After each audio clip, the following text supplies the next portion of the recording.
Okay, guys, a quick sound check for me. I want to see if you guys have me on audio. If you do, that's great. Just let me know in the comments. There's a couple of you in chat, so let me know.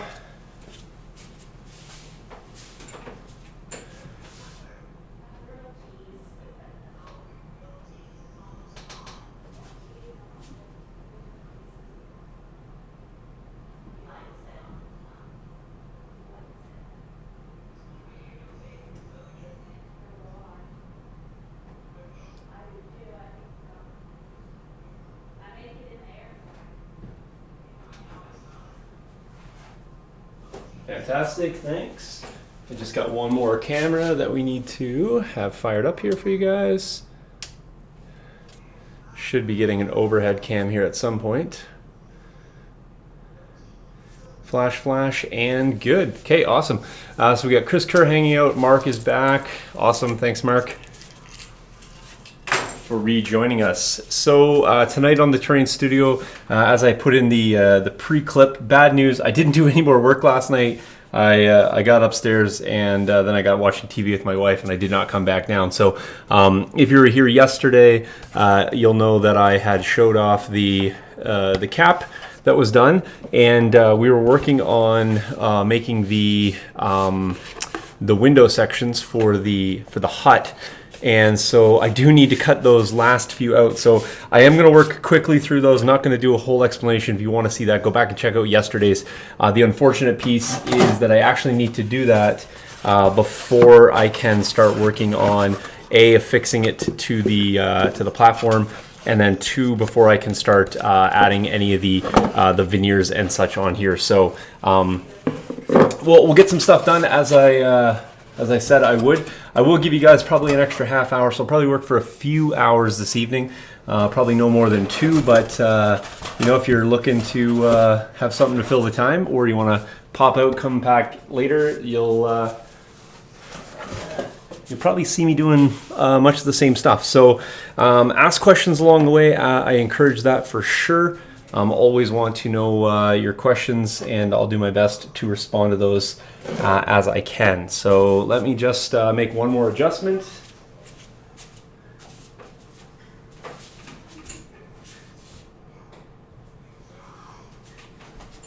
Fantastic. I just wanted to mouse over so I can see how many people are hanging out this evening.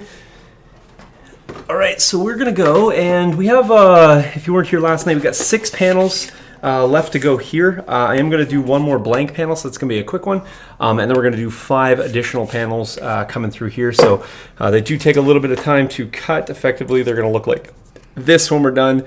But we do need to get those finished. And as I said, I will work as quickly as possible on those so that I can advance onto something else this evening. Trust me, I am really looking forward to getting these window sections done. So feel free to talk about your day.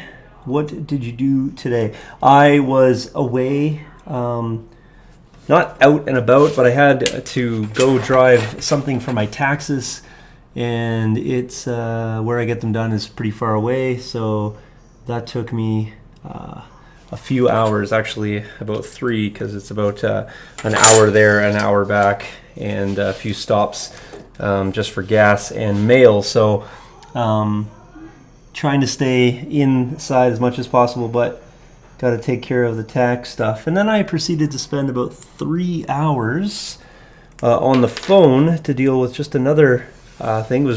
Actually wasn't a big deal to deal with it, but it was like 3 hours of hold time because everyone is super panicky with Canada Revenue Agency. So understandable. There's people trying to sort out the uncertainties of their financial futures. And so I can totally appreciate that, but nonetheless, that was a time sink for me, and I wasn't quite sure if I was going to have time to sneak in some work or not, so I did not. So there's my excuses. So Chris said he is starting on some freehand work on some clones. Fantastic. That also sounds like something I'm not interested in doing. But I'm sure they will be fantastic in the end, and I'm sure I'll get to see them. 1, 2, 3. we go. So again, just cutting these out, getting the blanks cut here anyway. 1, 2, 3. What am I doing here? 1, 2, 3. 1, 2, 3. The nice thing about live streams is it does keep me exceptionally diligent on working. Usually when I'm working, like at work, and I come home, I always get some terrain making in. However, being home all the time, it's actually easier to get off track than it is if I was just using my vacations or my evenings.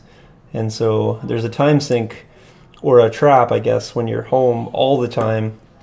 I can't really do terrain work all day, every day, because I do have a little baby that needs some attention. So the live stream is what I'm kind of using as my dedicated time. You know, be here, be square. People are waiting, even if it's only a few. People are waiting, and you gotta be showing up. So, all right, just checking that for height. Looks okay. I'm going to go ahead. This one, like I said, is just going to be a blank, so it's going to be easy. I just got 2 more cuts, and then it's done. And then I got 5 that are going to be a little bit more work. And that'll be a little bit more time consuming, but I'm going to try to whip through these at least in the first 40 minutes or so, if I can get done. So this is a great chat time. And then we'll get into to showing more stuff because we're doing some new stuff.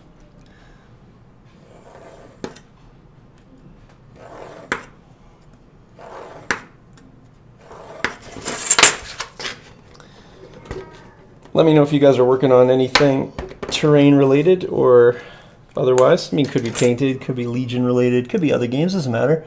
It's not a Legion exclusive live stream, not this one anyway.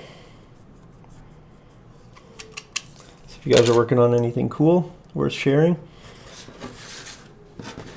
Endor 5 trees. Okay, fair enough. So Mark, tell us about your Endor tree technique. How are you making them? What are you using? What steps are you following? You got your own secret magic formula, recipe? Love to hear it. Specifically, I'd love to know what you're doing for bark texture.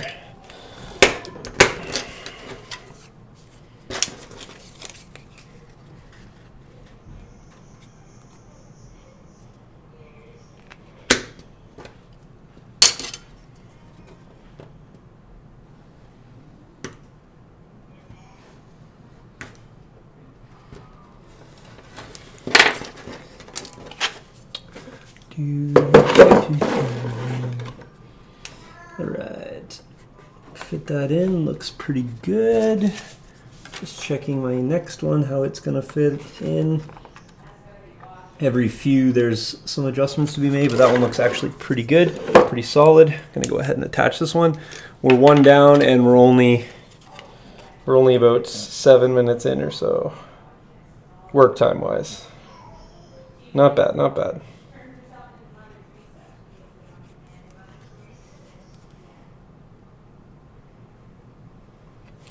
Alright, just putting a nice thick sheet of glue down there. Walk this into the edge, up to the top. Pinch it over, not too much though. Try not to flex it too much.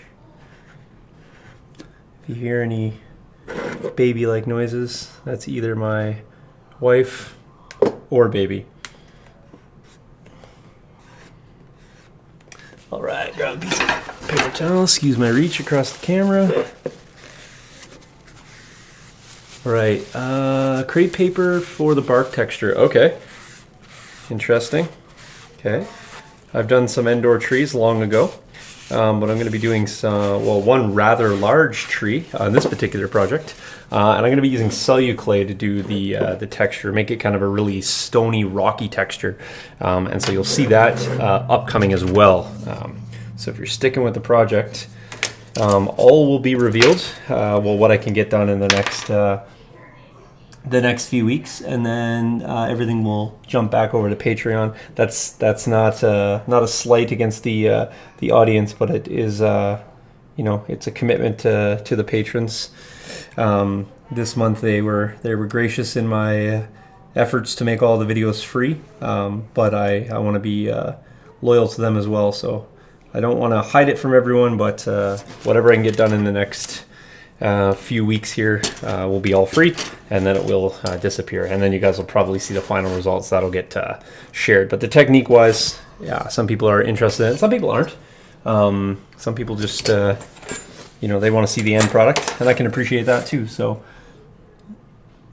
and then generally 3 or 4 months or 5 months or whenever I get around to it, I release the stuff as well. But this one might stay there because I did say that as well. So we'll see. For right now, everything's free. Everyone's seeing everything. So glad you're here. Glad you're checking it out. Let's just get going with the work and show off what we can. All right, so not explaining too much here. Like I said, if you want to see all this in fine detail, you can go back and watch last night's stream because I spent hours doing it. And my apologies to the redundancy here. We will get on to something else. All in due time here. So.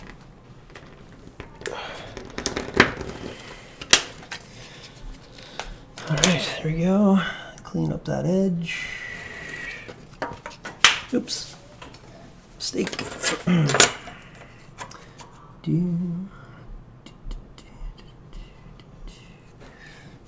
Fantastic.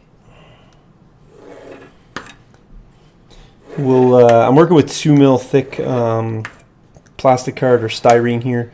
We're going to be shifting over to use 1 mil on the next segment, the veneers, and that will cut infinitely easier for us, and I am looking forward to that.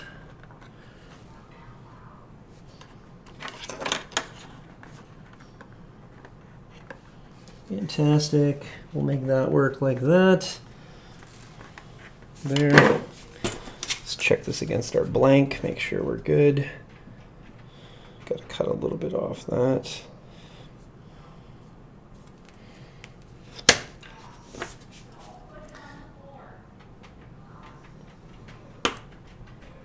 Just trimming these guys down a little bit.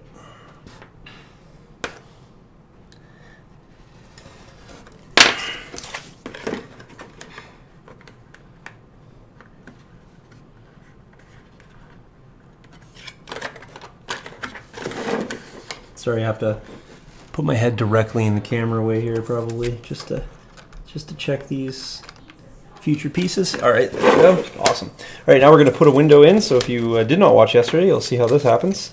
We just lay our blank over, pop it down here, make it nice and lined up. Usually I just use this ruler to back it. There we go, there we go. Quickly draw in the outline. Fantastic. And now we're going to cut that out. All right, so this is a freehand piece. Generally for the edges, I guess I can do this bottom line with a ruler. If you can use a ruler, great. If you need to freehand it, that's fine, but the more freehand you do, less consistent it typically is. So I moved the camera back a little bit because I noticed last night you guys saw half my head, and you're not really here to see me. So hopefully you guys can at least see some of what I'm doing. If anything's not in focus or out of the picture too much, just let me know, within reason, because sometimes I do need to get in the way.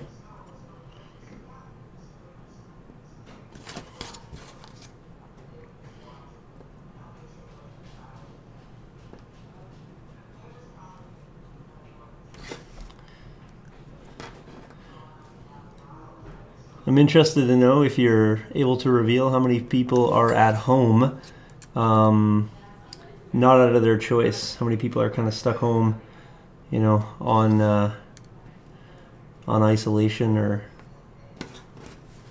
distancing, or I'm curious.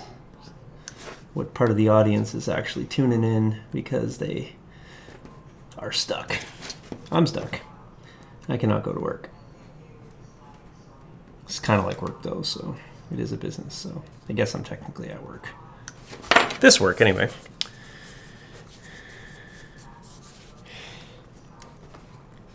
All right, so just flexing out this window. We're waiting for the distinct. I'm at work, but listening. Fantastic. Hopefully I'm not a distraction for you. So we got one crack so far. There we go. Oh, it was a 2 for 1 right there. Fantastic. All right, so now we're just going to quickly carve out the corners, or any flash that's in the corners rather.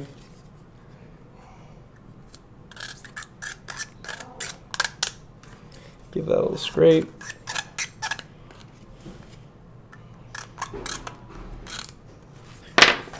Go, and a quick sand.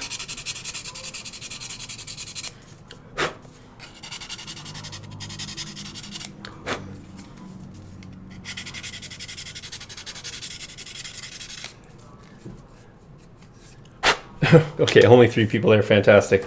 Well, you can just have all of them watching. That's perfectly fine. So I won't mind. Okay, so let's just do a quick dry fit here back onto the panel. Just checking. All looks well in the world. Then I take my gauge, just check that. Make sure that the next one's going to be relatively close as well. Looks decent. We'll make it happen. Same thing. How are we doing right now? 13:21. That's about 8 minutes for that one, so that's not bad. It's a lot quicker when I don't have to explain everything, but part of the thing is explaining everything, so it's catch-22. You can't work quick on live streams. It just doesn't translate well. I've been doing this a long time, and I'll tell you that if you're looking for efficiencies, or you're looking for efficiencies in the work you're getting done, it's not on a live stream. It just isn't. Alright, just holding that on there. Gonna give myself a little bit of a hand with the accelerant here. Fantastic. Great. Okay, so yeah, there we go. Yeah. Well, essential folks are essential folks. I'm not gonna complain one bit about that. People are out there risking their lives, and it's not just firemen and policemen or women. It's lots of people. Then Mark asks, is there going to be little huts on the floor level, or so good question. So I'm probably going to do, I was talking a little bit last night, I'm probably going to do 1 or 2 more structures on the ground. What I'm actually thinking about doing is maybe doing a ground level landing platform, something a little bit wider than the ones I've already done, and maybe have it like maybe 3 or 4 steps up, so a little bit elevated, so kind of like on stilts. Not enough that the player can move figures under, but a little bit so it stands up off the ground. And then I thought off there I do a little walkway to another hut, but I'm going to have that hut like open. So maybe something similar in size, but instead of having closed walls, again, just open. You can have access to the inside with a roof. That roof would be similar to this, but would be removable so that you could play the inside of that building. So that's kind of what I was thinking. Kind of tuck that off into a corner, build up some of the bush and rock around that, and be generally kind of cool. So if the tree is sort of like offset but kind of in the middle, the beach is going to kind of almost intrude to about half. Then off the side, we'll do 1 platform. We'll do the building on the edge. Perhaps it's even only half a building. Depends on what kind of real estate I have. But the plan is to incorporate a couple more. Originally, I wasn't going to, but I really like the way this is going. I like the direction that this is going, and so I want to incorporate a little bit more. So, I mean, I think it would be kind of cool, have something similar to this, more ground level, tie in with the look of the one that's going in the treetop, and just generally give us kind of more of a thematic looking table. So it's not just one tree as a standalone. So that's kind of what I'm thinking. So Okay, so we got about 4 more to go, I think it is. 1's going to get us there, 2's going to get us there, 3, yeah, 4. We're good. We're cruising. All right, so let's grab the next one. Got to do a little bit of trimming on it because I can tell it's a little bit wide, but that's fine. We will do that with ease. So good questions. Keep them coming. If you guys want to know anything, you want to see anything, if you want to see kind of like other structures, like just tell me like, hey, I'm completely new here. I haven't seen anything that you've done for this build, and I want to see what you got. I will stop and I will show you. I can do that. The more interactivity, the more pleasant it is to stand in front of the camera for hours. I don't need to trace that window out again. Okay. Oh, how are the pups? Haven't heard any updates. Oh, no worries. And the small pup, the one that was having the challenges of moving around, is far more mobile. So we did the medication treatment for about 3 weeks now. So we did the medication for the time that we needed to. I think it was about 12 days. Primarily had to keep her kenneled, which kind of sucked for her. And now she's out primarily when the baby's asleep. We have her out and vice versa. And she only needs the meds as needed, and she hasn't needed any a bit. She was a little bit sluggish the other day because she ran around a little bit, probably too much. But she's doing much better. So now we have a sort of a manageable routine. But she went from absolutely not moving at all to doing basically back like her old self. So barking included. So you may even hear her from time to time on any one of the live streams. So thanks for asking, though. Appreciate that.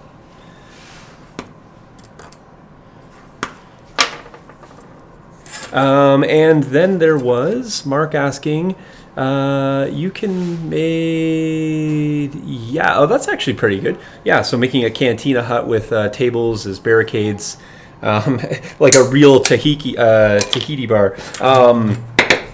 I don't know if I'm going to do any interior on that. I'm going to try to keep it as open as possible, but it's a really good idea, and I do like small details, so who knows, depending on how much of a rush I am to get this on the tabletop. Currently it's not for anyone, so really I have no timelines and I can kind of take my time, but generally what happens with these projects is along the way somebody wants to snatch it up and then it becomes kind of a, you know, a timeline piece and a little bit of direction. So I don't know if that'll happen with this one or not. It's just I usually don't do one-off builds like this. They're usually all sort of preconceived commissions, but I just really wanted the challenge of making a giant tree, so I took this one on. So you know what, why not go and make a full interior for something? So I don't know if it'll be a bar, but it can be something very very cinematic, very Wookiee-esque. I'm not sure if Wookiees are big drinkers, but I don't know any Wookiees, but I will seek inspiration from the plethora of photos that I have for this project.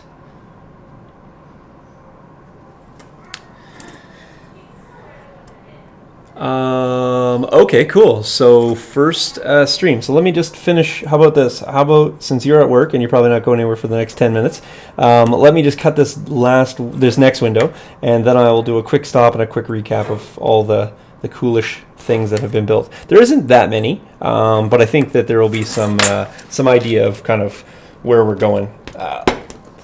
Like a lot of this build has been working on a giant tree that's pink and large, and so it's a huge element that doesn't really look like much now, but it definitely is a centerpiece and pivotal piece for the project. So let me just get this next one going here.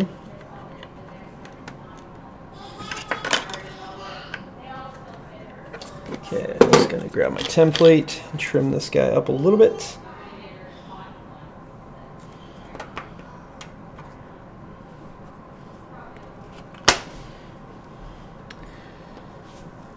Hair. Yeah, fair enough. So suggesting that I make a Wookiee hair salon, not a bad idea. I think somebody had commented today on one of the photos I posted that this was the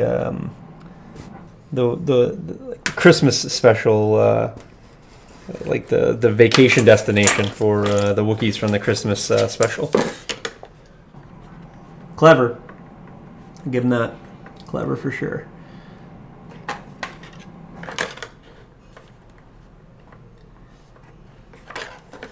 All right, so we're just gonna check this guy here. So I want it to be a little bit difficult, but this is the third one, so that's always the way. Got to do a little bit of trimming on these third panels. Let me just check the angle of this.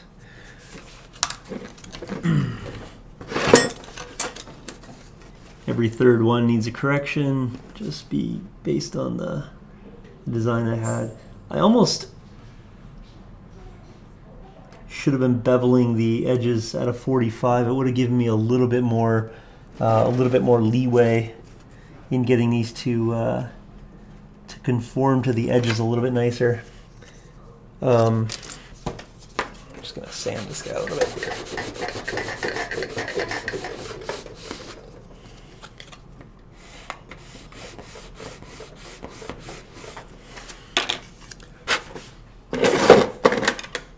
Back and check that guy.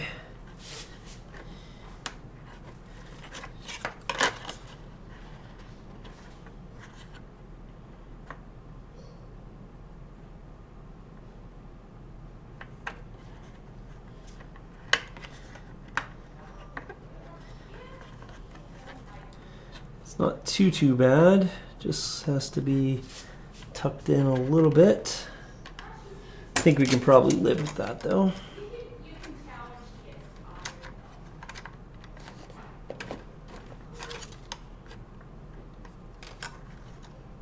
I think we can live with that. All right, so let's cut this out. What do we got for chat? Okay, so the Endor bunker. Yeah, thanks for that, Mark. That Endor bunker was the very first Legion project that I did. I actually made that bunker table before the game even came out, and so it was shortly after the Adepticon release. By the way, would be playing in Worlds right now if coronavirus didn't come here, because today is my day, and so a little bit sad about that. But back to my story. Yeah, so right after it was announced at Adepticon, like literally, I saw it on YouTube. I immediately started to build the table. I started constructing, and there's a whole YouTube series on that somewhere. Actually, I think I had shared most of it back out recently. And yeah, it was a super fun project. That one started off very much like this one. It was just kind of for myself as a challenge. It got snatched up pretty quickly, and finished it up and sent it to a customer who still, to this day, is sending me photos of all the cool games he's having on it. So big ups to people who support people like me, you know, and all you guys hanging out. That's a support right there. But yeah, it was a really fun project. You know, having the interior that was kind of probably ahead of its time, as we just got the bunker now with the interior. We still don't really have any interior rules, but it was a fun project to do. I wanted to make it multi-level, multifaceted, because if you guys don't know, I really think that Legion plays well just outside of the 2D plane. You know, I think height, elevation, all that stuff should be incorporated into the tables. And the more we can do, the more interesting I think the game is, to be perfectly honest. So, oh yeah, a Yoda command area, absolutely. So I'm gonna show you as soon as I finish this window, as promised. I'm gonna show you all the cool stuff, and I'm gonna talk about that precise thing. Let me just flex this window out here.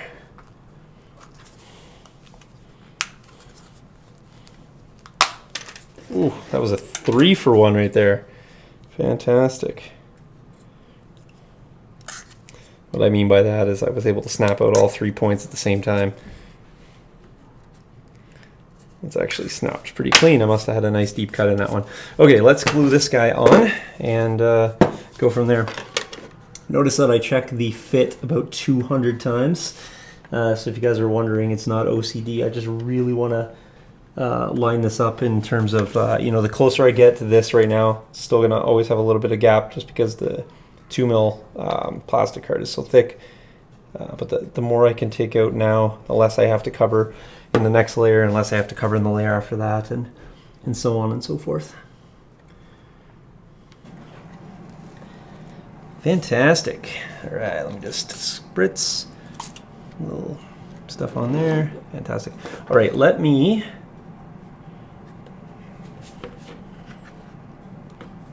fix that just a little bit. So now that I have at this angle, just want to make sure Ooh, I think you needed a little bit more help up here.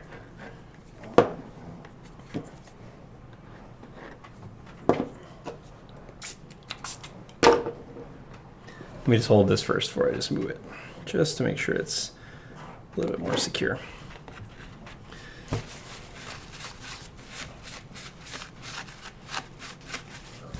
Let me put it down for a check. Yeah, we're looking pretty good. Let me check my next one, see how close we're gonna be. I didn't really fix that one too much, so this next one may need a little bit of love, but it looks like it's gonna fit fairly decently, to be quite honest. I'm just going to just add a touch of glue here at the bottom just to help that out a little bit. Okay. Recently had troops with jump ability. Oh yeah, so so we've had a couple troops with jump, right? Because we've had Boba and we've had Luke and we've seen that ability come in, and we have Obi-Wan, of course, and the jetpack's gonna be cool because guys like Rex can get jump packs, and yes, but I think you're 100% correct. ARC troopers are gonna be really cool in the fact that they can jump. We also have stuff that just goes over height 1 terrain that we don't really incorporate a lot, just because typically they don't need to go over things. Just Clan Ren, yes. We just basically, like I said, we play really kind of at that 2D plane, maybe a building here and there, but for the most part I find that it's either not interacted because it's too high, or it just doesn't work for standard troops, or everything's too low and things like speeder bikes just kind of fly over barricades and things like that. There's not a lot that they kind of fly over or around. Air speeders we just don't see a lot of, that sort of stuff. So I think over time we're going to get things that are going to definitely work a little bit more with elevated terrain. I think though, if you have elevated terrain, even in a standard game, you're going to need to find ways to interact with this. For example, this one, and I'll get to kind of showing the cool stuff now, or the cooler stuff. These, for example. Hello. There's a pup. They didn't like that noise. Hey, relax. So this. Shh. Fair enough. There we go. Bella, come over here. We have, if you're asking about the dogs, they're perfectly fine. So we have these elevated pieces here, and what these are going to be doing is these are going to go out into the water. And so, and they're going to walk in from the beach. So they're going to be at various levels. So grabbing a figure, we'll place a fig on top. And so let me just angle this camera up just a little bit for you guys, because I think it's a touch low for you guys to see what I'm showing. There we go. So if they're out in the water like so, they'll have figs that can stand on them. And as you can see, this can definitely hold an entire squad. So these will be examples of where, if this is in a deployment zone, a regular or standard troop can be deployed there. I'm going to have several of these. I'm not going to pull this one out of the cup because it'll make a loud noise and I'll have a dog disaster.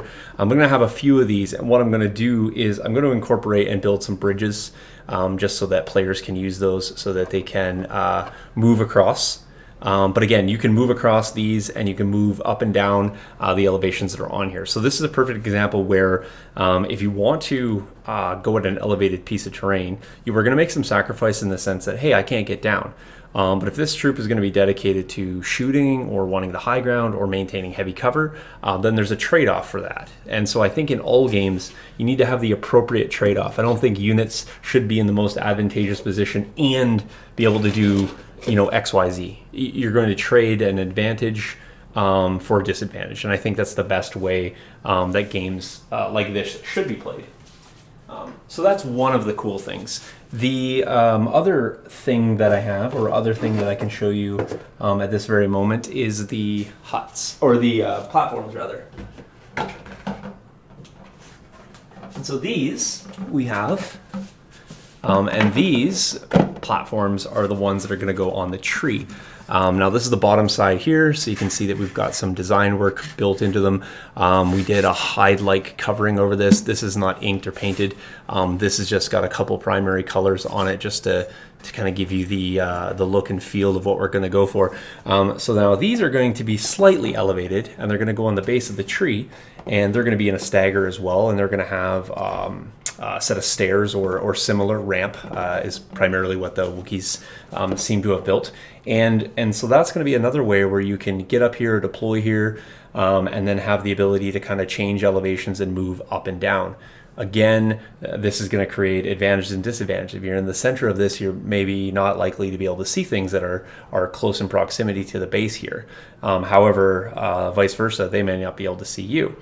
Maybe you have a trade-off where you're spending a lot of time moving over here, but maybe the objectives are on the ground.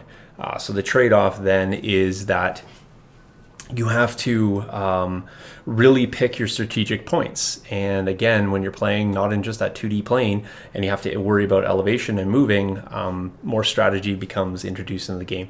And I think it generally makes for a better overall gameplay, from my perspective anyway. Again, you have to sacrifice maybe some compatibility with some of the rules. And so some of the things, and it's not like unlike other games. I'm not saying make up the rules, because I'm a big proponent of having standardized rules. I primarily just play competitive and not a lot of fun games. But that being said, you just need to have rules with for the terrain that operate and function within the rules. For example, if you're changing elevation here and you're going above the height of the mini, even if there isn't an actual connection point, I think that you could still agree that it's going to be a standardized climb or clamber to change elevations, whether there's something there or not. So I think I could live with something like that. If it is the difference of, let's say, moving from one of the taller platforms to the next, even if there wasn't a piece, perhaps you can introduce a difficult going jump mechanic, like not saying jumping, changing elevations, but just getting over a particular gap. If you want to put a bridge there, you can. I probably would be okay without them from the aesthetics standpoint. So there is things that we can house rule for sure. I think every single set of terrain generally gets house ruled at one stage or another, just because we do not have rules right now for every form of terrain. It's just plain and simple, we just don't. Let's bring in the other piece. This, as I showed you before, this is the base plate for the hut we're working on, or the piece we're working on tonight. This flap here, it will be solid. It's just to go around a tree stump. And so what we're going to do later is we're going to start working on the platform, and that's going to be very similar to what you see here in design. This is our roof.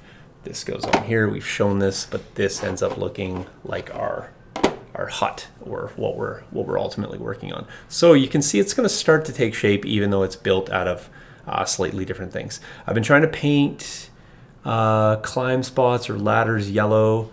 It's a video gamey, but it eliminates. Yeah, hey, I'm good with that. Anything that, I think truthfully, as long as you have an honest conversation about the interactions with pieces, I can probably live with almost any rule that's within reason. So like I said, I'm okay with house rules. Because if that's the terrain you're playing on, that becomes a rule for that. And I don't even look at those house rules. I look at them as terrain rules that need to be applicable across all your games. Don't change them every game, every time you play, depending on what list you have. I'm not a fan of that, but I am a fan of making some reasonable accommodations.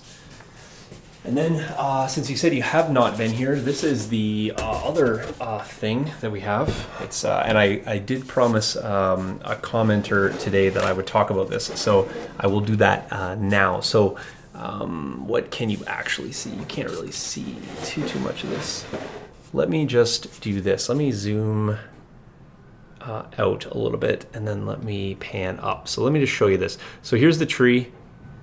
Way up. You're gonna see my microphone, but way up. There you go. So if you're familiar with the Friendly Giant, you got to look way up. So I think, hey, our latency seems pretty good tonight. You guys are commenting fairly quickly, so that's awesome. So that is the tree. There, I'll just maybe leave it there for a second. And how the platforms incorporate into that are like this. So this one's going to sit. It's going to effectively look like it's floating. It will be attached, so we'll have some bark growing around it, so it'll be incorporated. But you can see here that you can't because I don't have a ruler. But let me just talk about this. So this one right here, and this wood will be tabletop, and this is actually going to be sunk down in. So just consider this table surface, not the wood.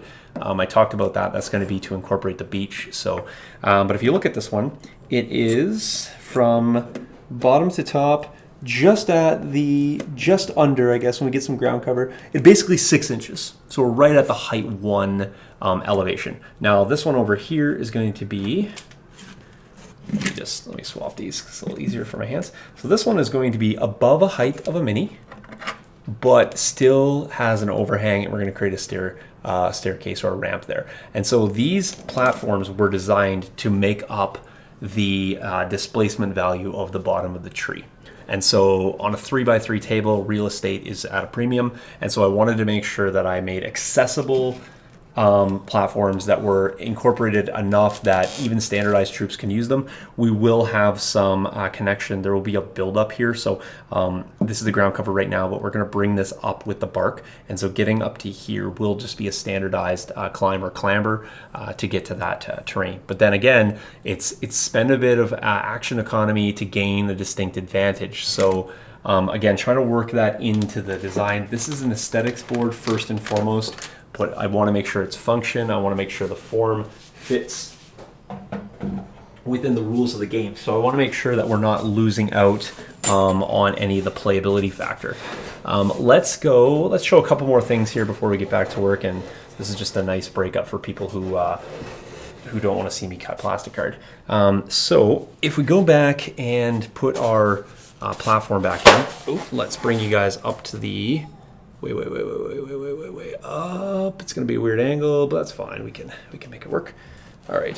So the tree platform is going to be incorporated into this. So it's gonna set like so. It's gonna fit down there. You guys can see that.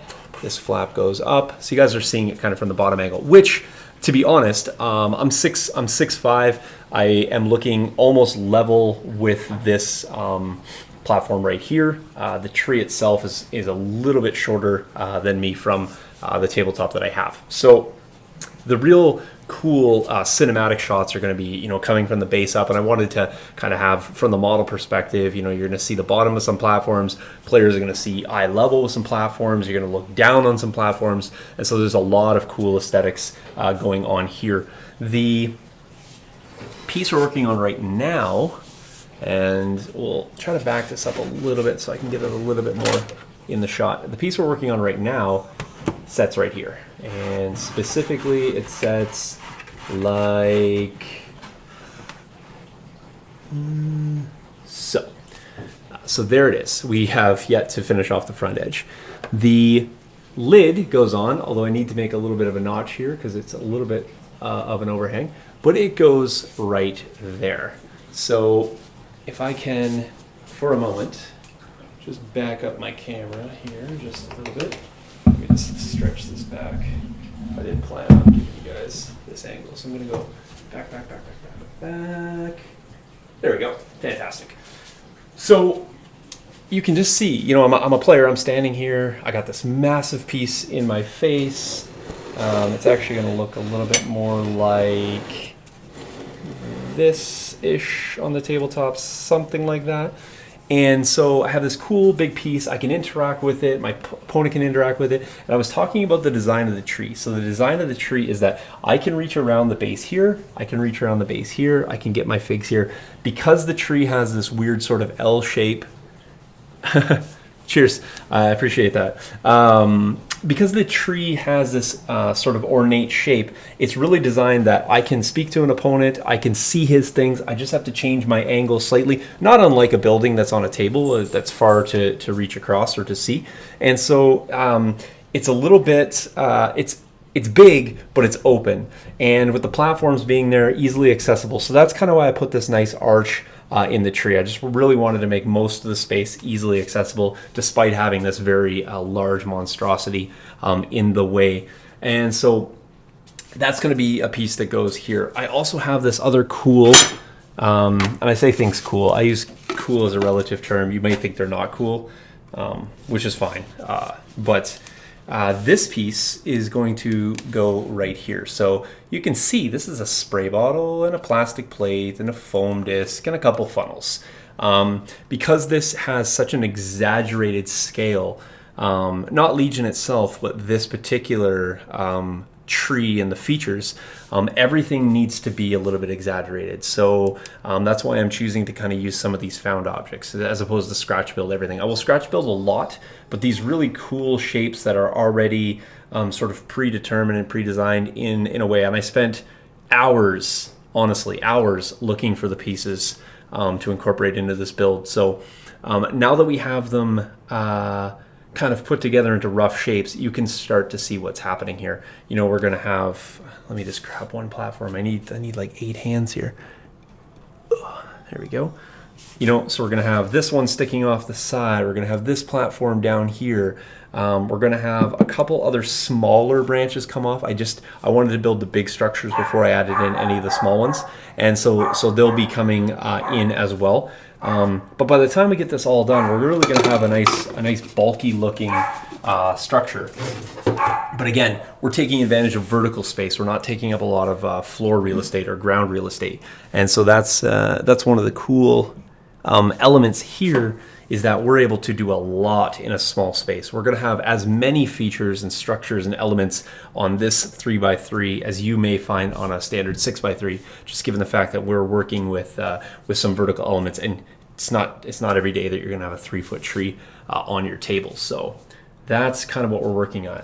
A couple more things before I get back to building. There was a comment about a Yoda platform. And so if you look at this, and I'll be honest, I'm going to have a real truthful conversation. I really disliked this piece when I first put it on. I was like, I don't really like the connection point. I don't like how far it shoots out. And then I got looking at the trees on Kashyyyk, and wow, they have a ton of spindly sort of arm-like pieces that sort of go out to the side. And the more I looked at it, the more I was like, wow, unintentionally, that fits and works really nicely. So what we're going to do for this one is I'm actually going to make a platform come, and it's probably going to sit about here. It's got this really spindly piece in here, so I'm going to incorporate a staircase going right up and following the contours of this, and then we're going to have a platform that's going to sit, and it's going to go right around this tree element here. So when you're talking about that Yoda command platform, boom, right there. So it's really going to be neat, and I actually like this a lot now. I like it a lot because it has a true function with the design. So it aesthetically didn't look great, but now that I'm going to have some sort of function for it, and it's going to have a purpose, and I'm going to really work to incorporate this piece into the rest of the build, I like it a lot more. So, and then just finally, I want to answer the question because it's truthfully totally good. I dropped one of those last night too, and I was pleasantly surprised that it did not break. So terrain's got to be made to stand up to klutzes like me. And so finally, just talking about the tree and how I got it so smooth and looking like this. So this, if you're a patron, you saw how this started, and it started off very much like a Minecraft tree. And by that I mean you can see the layers. I built everything in just squares. So I cut some like 16-inch squares to the bottom, moved it up to 12-inch squares, moved it up to 10-inch squares, moved up to 8-inch squares, then a few more of the larger ones here, and then I did 4-inch squares, and then I did just 4-inch squares going up in these sort of spiral shapes. And what I did is I set them like square like this, and then I just offset, and sort of just got that shape. So as opposed to just being straight stacked or on an angle, because what happens is if you overlap too much, then you're going to cut a lot of the meat away. And I refer to this as meat. Actually look like a donair. If you've ever seen like from a donair shop where they just like carve meat off, it kind of looked like that when I was doing that. But you have to make sure that you don't overlap too much, because you do cut away a ton of this. So if you can imagine, this started off as a 10-inch square, and now roughly it's about maybe 7. So I lost about 3 inches of material around here. So what I started off by doing was I took my foam tool, my hot wire foam cutter, and I basically stretched it out, and I just sort of shaved it in. So if I use this as my wire, I sort of just shaved off pieces, getting a rough shape. And then once I sloughed off most of it to kind of give the profile of the tree, then what I did is I really went in and tried to cut off any sharp or angular pieces. So when it got really angular, I wanted to shave that off. Once I was able to do that, then what I did is I came in and I progressively worked from about an 80 grit sandpaper to about a 400-ish. I think I used some 400 on some of the upper pieces here. And I just progressively sand. I use sanding blocks as opposed to paper. The paper tends to crinkle. The blocks are a little bit more robust. And you're able to kind of get your whole palm on a block. And if you really start like, you almost use it like a rasp. So if you press in really hard, you're able to kind of slough off big pieces, and then you progressively let up on the pressure, and you're able to get this very, very smooth. It's like a baby's bum, and I have a reference for that just because I have a baby. It's very, very smooth surface. That is truthfully going to be artificial, because I'm going to actually make this really rough with the celluclay. But what's nice about that is that it allows me to profile with the celluclay instead of the foam profiling my next layer. So I'll be able to build up and have it thin where I want it to be. I'll be able to make ridges where I want the ridges. It's not going to be the foam dictating that particular shape and design. So there you go. There's an explanation about all the coolness that we have at this point. So let me slide this out of the way. Hopefully that covered off most of what you're looking for, and it's got you up to speed on what we're doing. So let me just bring you back in here a little bit. Let me bear with my shaky cam for a moment. Let me angle you guys back down. That's probably fairly good there. Zoom in, and there we go. Just let me know if that is not close enough for you guys. All right, I think we have 4 of these left, which means we need to go back to the cutting board and cut a little bit more. I am looking for my square. Just checking to make sure we're working from a square edge. This one is not. This one is. These sheets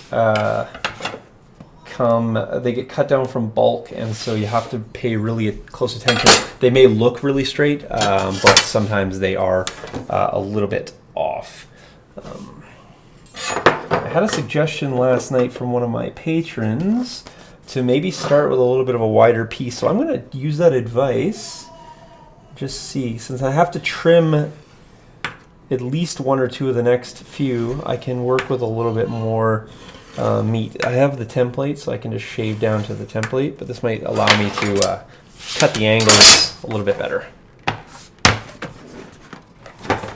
There we go, just set that there. Fantastic. Any more questions, please feel free to ask.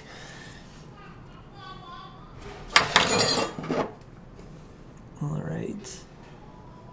Doesn't give me a ton of room, but it's a little bit, so it's really about maybe 2 or 3 mils extra. but gives me a little bit of wiggle room at the top. Not much. Now, I notice I broke the tip off this blade, so the very, very small tip.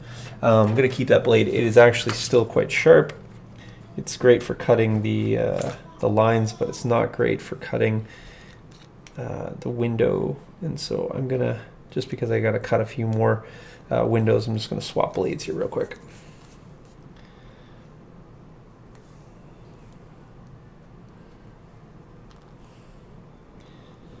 Come on, knife, cooperate. Oh, there you go.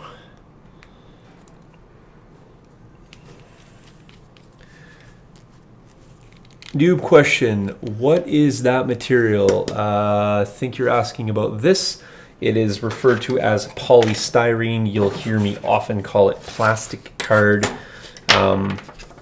You can get it in Evergreen Plastics is the company that I get most of it from. So if you look up Evergreen Plastics, it comes in lots of predefined shapes as well. So here's a rod, for example. So this is a solid, rod, effectively. But you can get square tubes that are solid, hollow. You can get stripping. You can get really, really thin stuff. You can get like 1/32 of an inch thickness. You can get corrugated stuff. You can get checkered pattern if you want to do sidewalks. So the plastics come in a variety of predefined shapes. You'll often see me working with just large white sheets, and then I like to cut my own shapes. I'll often layer the stuff up. So yeah, fair. It is kind of like Friday Night Cuts. Yeah, there's more blood sometimes in the working videos than there is in the actual Friday Night Fights. So we're gonna see if we can up the ante of Friday Night Fights and get a little bit more real violence. Just kidding. But truthfully, I am looking forward to getting back to Friday Night Fights because they're way more entertaining than me. That's for sure. And I will still continue to do some live videos. I wasn't for a while because I wasn't building a ton. Truthfully, I spent about 4 months doing nothing but working on streaming, software learning and equipment learning and camera learning, and I really went deep in learning that. So, but now I kind of got most of it figured out, so I feel good about that. Now I'm moving on to back to building, which I'm far more comfortable with. But do appreciate the reference. I feel like lots more people will have some painted models for some Friday Night Fights upcoming, given present climate. So I will hopefully have a table for folks. Another one, and then I'm going to work on some 3D print tables. Just have a bunch of 3D prints from various people, and I should get some love paid to them. So, all right, let's go back here. Fit this in.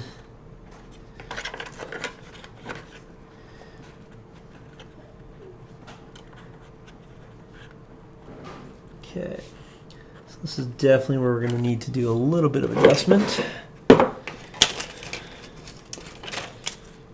It's just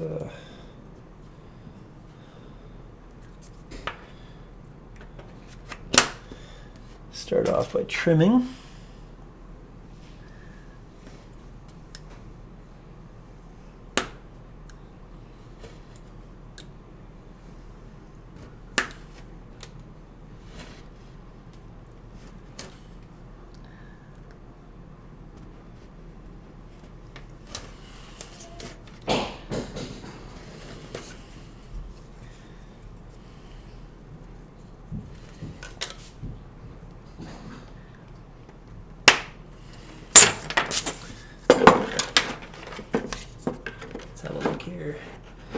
Yeah, that's a little bit better. A little bit better. I want to probably trim this guy down a little bit more though.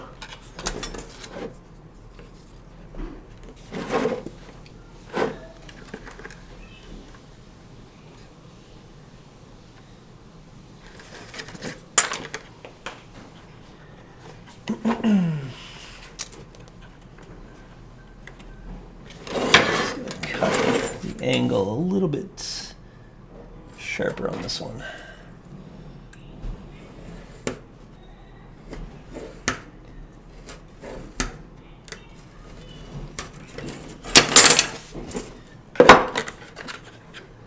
This is where the custom fitting comes into play. Got to just work with each subsequent piece. I think that'll work fine. All right, now we're going to throw the template on here, and we're going to account for the window. Well, I appreciate you saying both are good. I'm not sure that cutting styrene is super exciting for a lot of people, but it's what we need to do. It's just one piece in the build process. So I'm very transparent about the fact that I'm very transparent with all the work that goes into stuff. It doesn't just happen. Somebody has to do it. So, and because truthfully my attempt is to get people to try things on their own. You don't have to build a Kashyyyk table. You can build whatever you want. But just trying to be real with the commitment of time and what it kind of takes to do some stuff. So, there's nothing more disheartening than when you watch something, then you go to try it, doesn't come out, like you thought it was based on the video, because, just seemed to go so easy.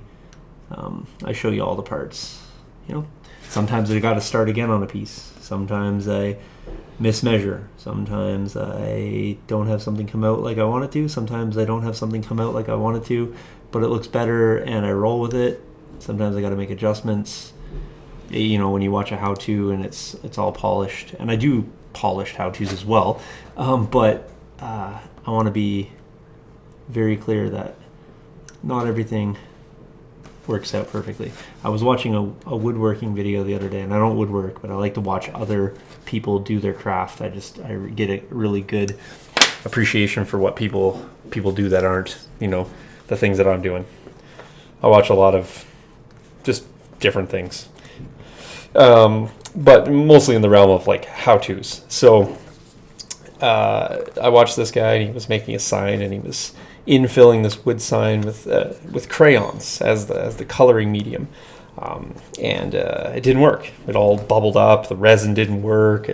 And he just left it right in there. He wanted to show people, like, this is what I tried first. It didn't work, so this is how I got around this issue, and this is how I problem solved. And I think that's a really good include. And so I don't do it in all my videos, but when you're watching these, just here, I make an adjustment. Hey, it didn't match the template perfectly. The plastic bowl doesn't know the template that I used, so the plastic bowl doesn't work with the template that I created every single time.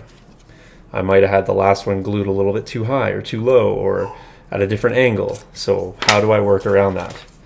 Well, that's what I'm showing you.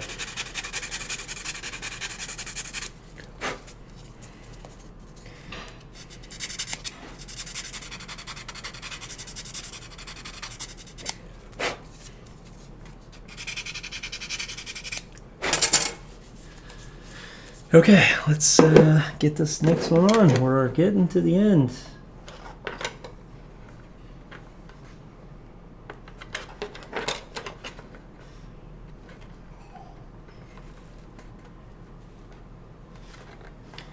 Yeah, we're gonna go with that. Let's check my next one.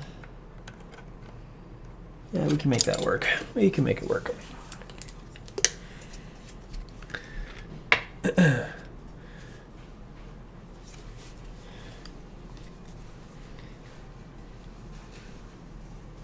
I think the comments auto scroll, so the last comment I seen is nah, they're both good. So if there's something below that I'm not seeing, just try to type something else, and if that is the last comment, then I guess the auto scroll feature is working. I'm not next to my computer, so I just have it on the big screen TV here so I can actually interact, but I cannot see if there's any additional comments, so not purposely ignoring if there is.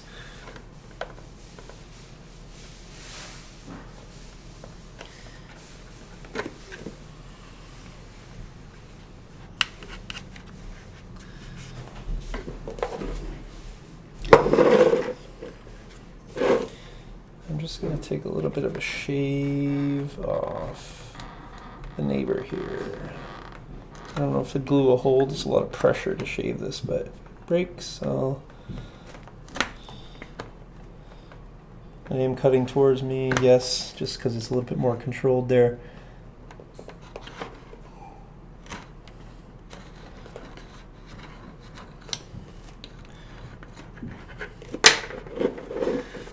Fantastic. There we go. Put that on there.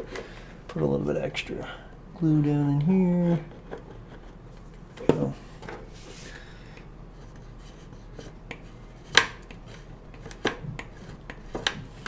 Fantastic. I want to finish my Endor like table, and after that, an Ice Planet. Fantastic. So. You have perhaps seen that I had some tutorials up. Mark on winter terrain. I think I have one close by here.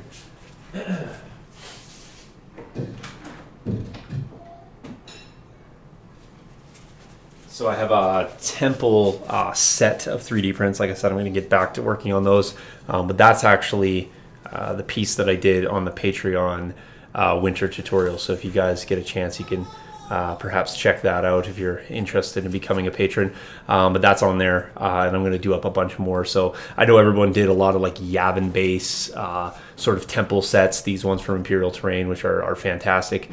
I chose to go in Ice World, and I wanted to do temple based on the winter theme. So I have a bunch of pieces that are kind of prepped up in this gray scheme. Some are like gray and not ink, some are inked, and then this one here is done right to conclusion.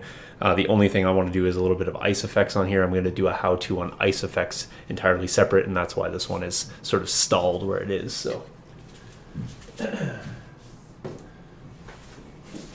not to change the Legion topic, but as you were showing the tree, I couldn't help but I think that would be awesome to fight over. Yeah. Free Blades. Yeah, actually, weird connection to Free Blades.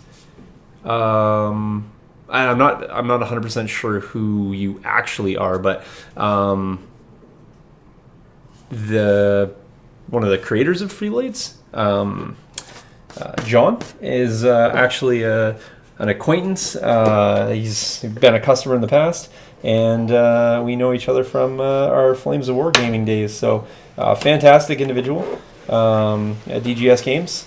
And I actually have some Free Blades models that I picked up from him. I just have not got a chance to do anything with them, and I need to. I always play when I go to Gen Con. I always go to the demos, and I always like the sign-up demo ones, and I have a blast. I usually bring a couple new guys every single time, and we just have an absolute. I mean, I really feel bad for the people who run the games with us because we totally derail and go crazy, and really, they're trying to point out that there's some sort of mission and objective that we're attempting to accomplish, which really always just digresses into I'm going to make my guy do something really bad to your guy, and I'm perfectly fine with that, and I've done it every single year, and I will continue to do that. And they are obliging of it. And when we're all done, they generally say that we were one of the best groups that they ever had. That might be a token response, but I actually think that they do appreciate that they don't have to do too much how-toing or walking us through, and they just let us roll dice and try to kill each other, which is pretty much how I play almost every single game. So it seems legitimate. And John is awesome. I agree. All right, so let's wrap this sucker up here. What are we at here? You can't discount me. I did spend quite a bit of time showing you guys some stuff, so I will power through these last few just because I need to. And because I sort of cheated some people out of some additional stuff tonight, I may have to do one more live session this weekend. I was going to take a bit of a break, but you know what? I think it's early for me, and I purposely went a bit early so that I could go a bit longer.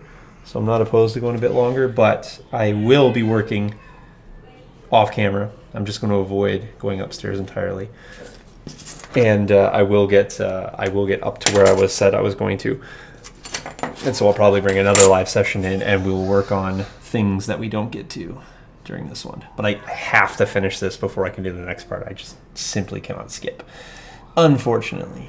But fortunately, we are getting near the end. Yeah, I agree. I have a really fun time doing that. I usually end up having a couple new people with me every year at Gen Con, and they always ended up getting drugged to a Free Blades game. I just buy the tickets for everyone, and we have a blast. So, I mean, I have a blast. It's just I feel like that game is like something I really need to stay playing at. It's got a lot of rules. I don't think it's got a more rules than most of the games. It's just I find that I have to like really pay attention to the dice modifiers, and I never remember them. Once I play for a few minutes, I did not cut that one near enough. Once I get playing, some of it comes back as things mostly do. Wow, this one's just really being stubborn. But I have to pay attention to dice modifiers. But I do like the mechanics, and the figs are top notch. I have not done any Free Blades terrain, although I've done some terrain for John. So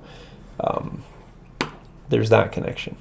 Although I think Free Blades terrain is cool because I really like the greenery element and aspect of making terrain. That's where I got started with 15 mil Flames of War, so tons of greenery, if you will. And I like anything with greenery, and this is no exception. So these are actually some of the trees that are going to be later on. We'll feature those on here as well. So those are by Ty's Plains. They're too fantastically well made for me to try to replicate and rip them off. They're just, sometimes you just spend good money for good product. That is 100% good product and good money spent. Just gonna trim the top of this one. This one absolutely fantastically seemingly fits perfect. So I don't need to do anything to it, and I like these ones because they speed up the process.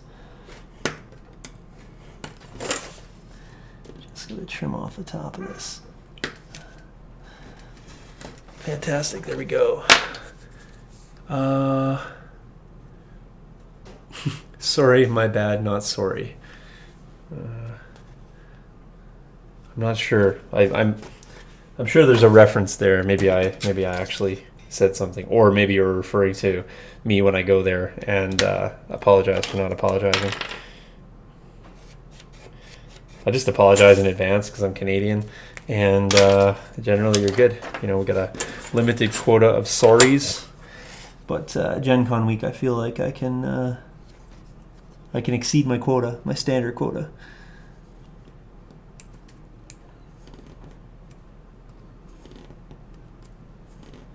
Feel free, anyone else who's happened to watch tonight. I know there's only a few people in here now. People are kind of seemingly popping in and out. If you're on an Xbox or a PlayStation, I learned that you can watch YouTube videos, but you can't comment. So perhaps that's some of the things that are happening. Perhaps people are just busy painting or doing whatever they're doing. But always like to know who's here, and if you enjoy it, or if you want me to change anything. I can't change what I'm working on, sorry, but conversation always goes better when it's two-way. Although I saw there's a lot of coronavirus memes, and I don't mean to make light or poke fun at the situation at all, but they are super funny. And one I saw today said that I had a conversation with a spider. He seemed nice. Turns out he's in web development. So total dad joke, I know, but I had a good chuckle, so. Yeah. Oh, gotcha. Okay, I see what you have. 15 minutes to slow down and show you some stuff. Hey, you know what? This is what this is all about. I told you. There's no efficiency in live stream building. There just isn't. I'll get more done in 30 minutes off stream than I will in 2 hours on stream. And that's not even an exaggeration.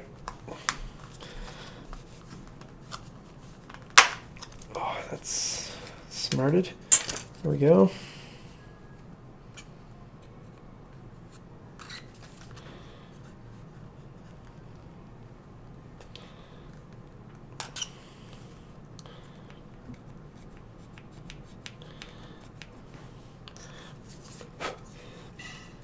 I said in this project, I kind of tackled some of the, like I'm working on the biggest things down versus sometimes I'll work on the easy stuff first. So the tree is huge, took a long time, took me several days to, just work through it. A couple hours of sanding, which is a day. Definitely 2 days to build it. I actually had to build it in 2 sections because I couldn't glue all of that together at one time and have the glue not like sort of slump or slide. So I had to build it in 2 sections, put it together. Then there was at least 2 solid evenings of carving. Then like I said, I did a day of sanding. So it was about a week's work just getting the tree ready. Then I did the platforms. I kind of did them a little bit. I took a little bit of a break, but I did a little bit of a distance or had some distance between them. But to do those platforms is 200 skewers. So cutting 200 skewers to go on the top is a bit of a tedious task for sure. And so that was a labor. And then I've been doing this for a couple evenings, mostly because I've just been doing this on stream. I haven't cut any of this stuff off stream, so it has been a little bit slower for sure. But doing 16 of these panels is no small task either, to be quite honest, just because the 2 mil plastic is just such a pain to work with. It's good. It's a necessary material, but it's just so much harder to work with. You got to cut it 3 times as much as like a thinner material. It doesn't like to fit together as nicely just because it's got a bit of a thicker profile. It doesn't bend as nice, doesn't really bend nicely at all. And so for all those reasons I dislike it. But because it needs to be structural, it's good for what I'm using it for. It's the right material for the job here. And so I can't complain in that respect. I can complain, but it's the right stuff. So for that reason, I really can't complain. That's going to need a little bit of sanding there. So I'm just sort of bulking out the joints here at the bottom because I am going to have to sand and sort of trim these panels, these lines in between, and I'm just going to basically use a knife to do that, but I'm going to put a lot of excess pressure on it. I may bust a few loose as I'm doing it, which is fine, but I'm going to try to strengthen it up as best I can here before I go in and start shaving any of that. So, all right, we are so close. 2 left. It's going to be 1, and then definitely going to be a second. So I think what I'm going to do, because this is kind of on the front and it's really prominent, I think I'm going to leave this one because what I'm going to do is I'm going to make sort of a doorway or some sort of archway that's going to go on here. So I'm going to cheat a little bit in the interest of time. It's not going to affect the next stage, so I'm going to do the sanding. I'm going to leave this because I want to figure out, I'm going to see if I can do some reference. I won't do it now, and make a door. Do you guys agree? I think like a doorway on here would be acceptable since we have all the windows and really no way to get in there. So if we do a door and we have it, this is a little bit smaller than 2 of these, so it's like 1.5. So I think if we do a door, an archway, maybe similar in design to the window, maybe have a few abutments or something, it'll end up looking pretty good. So the one person who is still currently in here, you can let me know. And what I'm going to do is I'm just going to go back and start trimming.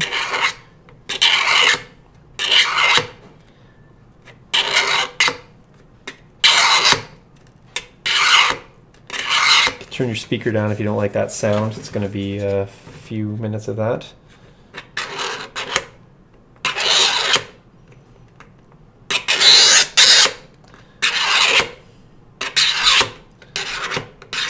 And if you're curious what I'm doing and why I'm doing that, I'm Okay, fantastic. Thanks, Mark. I'm using that just as a sanding technique. So what I'm doing is there's little ridges between the panels, and that's just where the joint of the 2 mil work comes together. So what I'm doing is I'm using my knife, I'm running it along there, and then I get a really nice, you can hear my fingers not getting caught up, and then here, it falls in that groove. But then here I can really slide it over those. So just using my knife.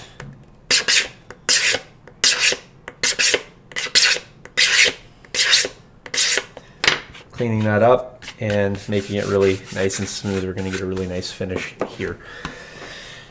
So, I'm going to continue working along.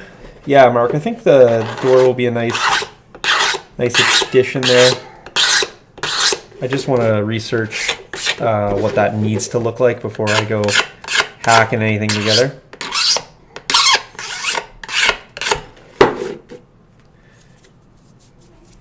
This is going to be a little bit messy, but that's all right.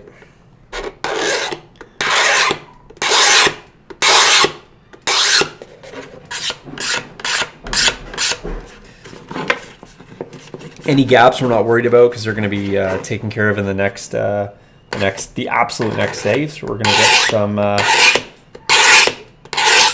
plastic card stripping, and we're going to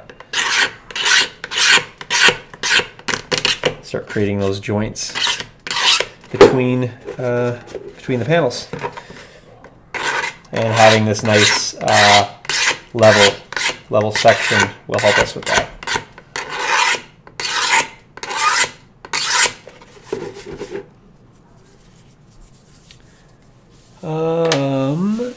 You usually work from scratch built. What do you think about 3D prints? Oh, okay. So yeah, I had a little conversation about this last night as well, but I have no problem having it again. So here's my deal on 3D prints.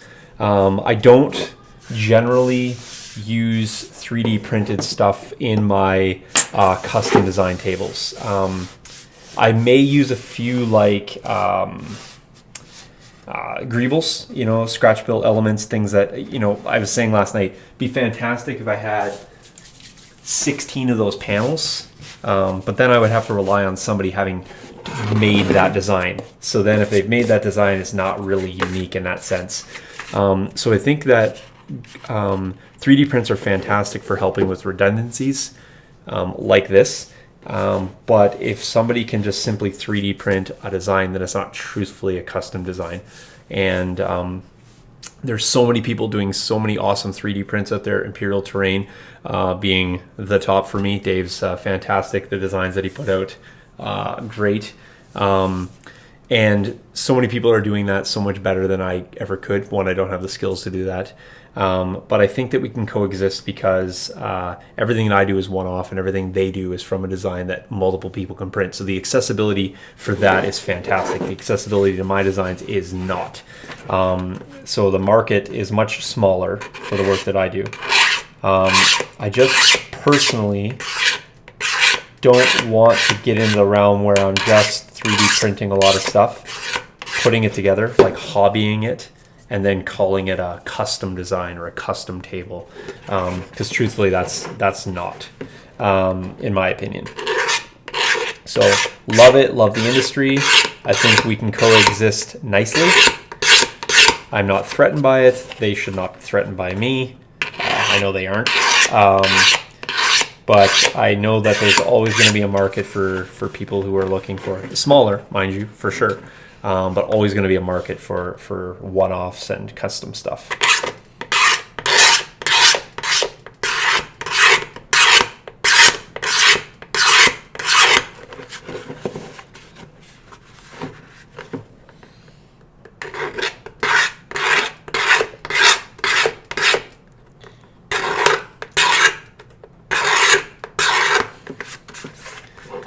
There we go, coming together quite nicely.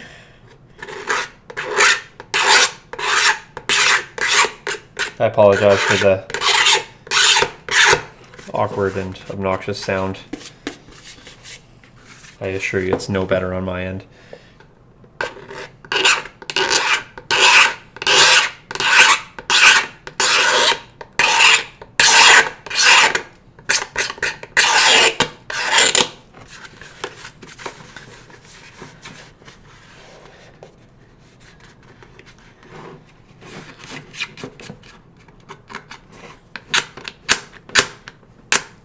Yeah, Friday night terrain fight sounds like fantastic. I'm gonna message Dave a little later on and see if he wants to pop up here to the studio and throw down. We'll have a Prusa 3D printer running against my 3D printers here, left and right, and we'll see. I don't run out of filament though, and I can run in a power outage, so not well, but I do get tired though, so I don't run for 48 hours straight. So we got our distinct advantages. Sorry, this one's really has an aggressive overhang that I need to fix.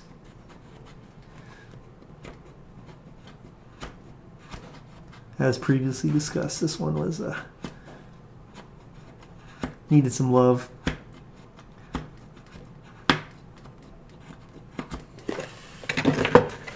Just physically taking off some of this plastic here in a little bit more of aggressive fashion.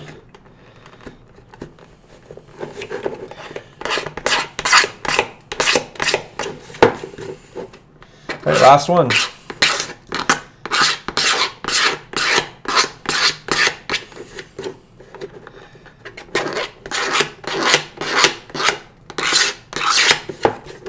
All right, fantastic. We are ready for something else. And I just need to strengthen this joint here just a little bit because I loosened that last one. That's the very last one we just did. Some accelerant on that. Wipe the excess off. And then let's clean up a little bit and get some other plastic. More plastic card. Fantastic.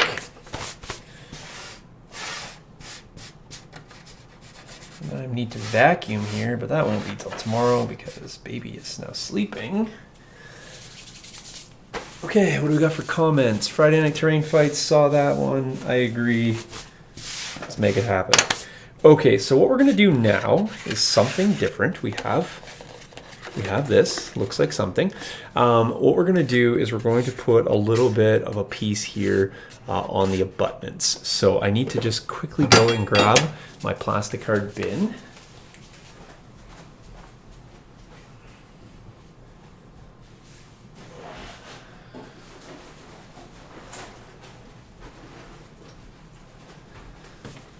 And Tyler, if you're still hanging out, I had mentioned earlier Evergreen Models. This is the plastic card company.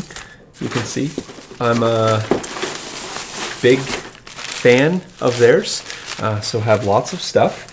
This is an example there. I'm not sure if you can see that. That would be great for signage or siding of rail cars. Here's some pre-cut squares, so you can do a sidewalk or at least cut the lines and you can have little squares, predefined squares. Got some other different ones here. And so typically I will buy the more architectural stuff in these small quantities, but here, let me give you some sticker shock here. Perhaps I think they're all about the same. Yeah, I'll give you an example. This one right here. So we're talking so it's 1 mil thick, so half the thickness I'm working with. I think these are 6 inches by 11 inches. And this one sheet is $10 Canadian, so it's like $2 American. Just kidding. Probably going to be $6 or $7 American for a very similar size sheet. And if you think about that, I'm buying like these 2 mil sheets, the ones that I was cutting earlier. I'm getting these in like 4x8 sheets, like 4 foot by 8 foot sheets, and I'm getting these for around $40. So, quick translation, doesn't take long. That's 2 for $20, and this is definitely not 4 foot by 8 foot. So, the architectural stuff is going to run you a ton more money, and so if you wanted to, you could take a thinner sheet of 1 mil, cut a whole bunch of strips, and glue them all together and get the exact same design. So just saying, I do use some of this stuff for speed though, and when I'm typically working with this stuff, it's for smaller things. I am maybe eventually going to break down and build a crisis protocol table. I have a huge idea for one, but there's no way I'm building it just for fun. So if anyone's looking for a Crisis Protocol table and you want a killer one, I got an idea for you. And so people can message me. Even if you're watching this later, message me. Anyway, so what we're actually looking for is none of the stuff that I just showed you. We're going to look for something that is reasonably wide and something that we have. Fantastic. Let's have a look at this. So what we're looking at here is, again, these will be the strips, and you can see how thin that is. And so if we're looking at that and we're thinking about what we want to do with it, is really what we're trying to do is we're trying to cover over this section here. And what we want to do is we want to basically lay it so that it goes over here. Now, we also want to take some rod and we want to create a design that goes across. Now, this is thick and too thick here, and we're going to get this weird piece on the end. Now, one of the things that we can do is we can have the rod go through or over the stripping. So if that's something that we're looking for, that would be kind of cool, because it would create sort of a little bit of a raised out piece. I'm not opposed to that. That looks kind of sharp. It would give us enough attachment points. We can wrap this around. It's going to adhere. It's going to have quite a bit of pressure on it though. And so we'd have to have really, really strong joints. So that's one idea. Let's just see if we got anything else that maybe lends itself to a little bit nicer. Oh, interesting. Oh, I forgot I had bought this for this project. Well, I'll show you what we got here. This is brass rod cutoffs, and this is kind of cool. What these are fantastic for are little exhaust ports and chimneys. And one of the things on the Kashyyyk table that I noticed was the buildings have these sort of industrial pieces coming off, various stacks and exhausts. And so these are nice. These are brass rod, copper as well, and aluminum. And they're pre-cut, but they are machined very nicely. So they're just quickly glue on, add them on, paint them up, and they are done. And they're all kinds of different little sizes. So instead of having to buy like, a $6 pack of this thickness and a $6 pack of this thickness and a $6 where you're only going to use a small piece, you get these nice assorted cutoffs and they work fantastic. So there's that. I totally forgot I had that, so now I know. Let's just look and see what else we have for other material. Now, this is a bit of a thicker piece. Just not sure if it would cover off. It wouldn't be bad, so let me just open this one up here. This one is a little bit thinner. This is actually a square tube, so hollow, so fairly easy to cut. This would give us a profile, again, sort of just filling out the edge. Again, giving us a really clear, distinct line between the panels. It's going to be wide enough to cover over the gaps, which is what we really want it to do. Finish it off. It's going to give us a nice flush look. I think we'll have enough to go between all of them. Let's just see here.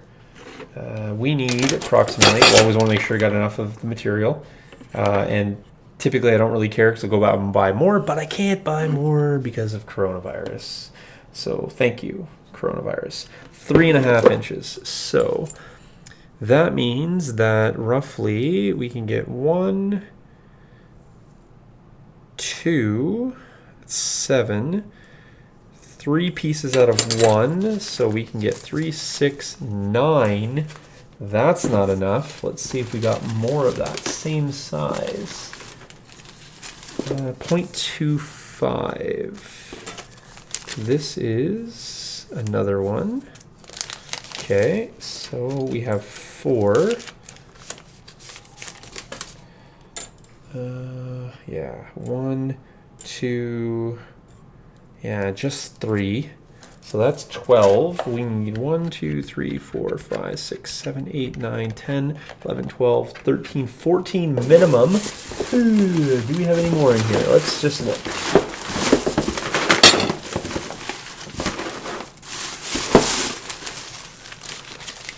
We have so many packages. How many of that package did I buy?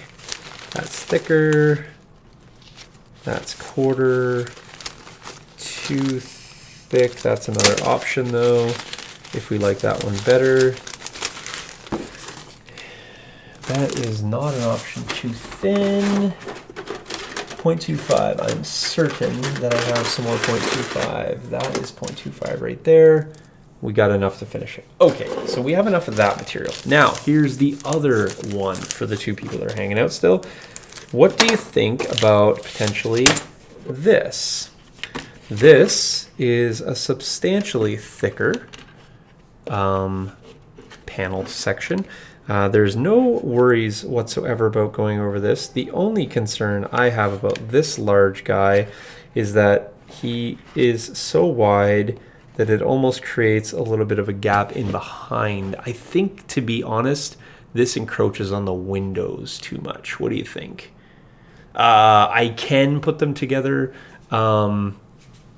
with pieces, Tyler. However, one of the things that I am very fussy about is seam control, and because it's a small run, I don't want to have any seams top or bottom in that. So in this case, I would not advocate for putting any together. So that would be just a personal preference for me. So what do you guys think? This thickness or this thickness? I think I know where I'm leaning. And the reason I'm going with something thick as opposed to something thin is that when I put that rod in, it will flush mount right against that, and there will be no rise. And I can actually embed the rod in between. So I think I like the small rod better. I'll let you guys chime in there. So you like the tube. Yeah, so your plastic tube, gotcha. All right, you've convinced me. Now, what we need to do, first and foremost, is get rid of all this other crap. Get rid of that. Get rid of that. Get rid of that. Slide this out of the way. Let's go and do some work. Okay. So, I said I'm going to do one thing first. Oh, fantastic. Got some new people in here. Welcome. What I said we were going to do was we are going to affix the roof first. And the reason that we're going to do that is it's going to allow us to have the rod go flush up to the ceiling. So what we need to do is we need to plug the glue gun in. Give it a second to heat up. I'm going to answer any questions, or if there's none, I'm going to drink my tea for a second, if you guys don't mind. So Dark Miner Productions, unfamiliar with you, but perhaps if you enlighten us with what you make or do, that would be fantastic. Always interested in checking out other people's things. Mark, sorry, I missed your earlier one there. I agree with you. Personally, I haven't the time to build every building or terrain element, so I combine scratch building and 3D printing. Absolutely the best marriage, I think. In a way, if you think about this, this is a 3D printed dog bowl. It's not 3D printed, it's mold injected, but you know what I mean. It's a known entity. It's something predefined, and I'm working on that as a substrate, right? I'm adding some window adornments, if you will, to this. This funnel is pre-existing. I'm adding some other elements here. The bottom, scratch built out of plastic card. But you know what? If I could 3D print, just some things like this, I don't think would be feasible to 3D print. I think they're way quicker to build, way less effort. The texture, maybe that's a little bit more time consuming, but I think 3D printing everything isn't the best. 3D printing nothing isn't the best. A marriage of the two, as you suggested, absolutely, I agree. Just waiting for the glue gun to heat up.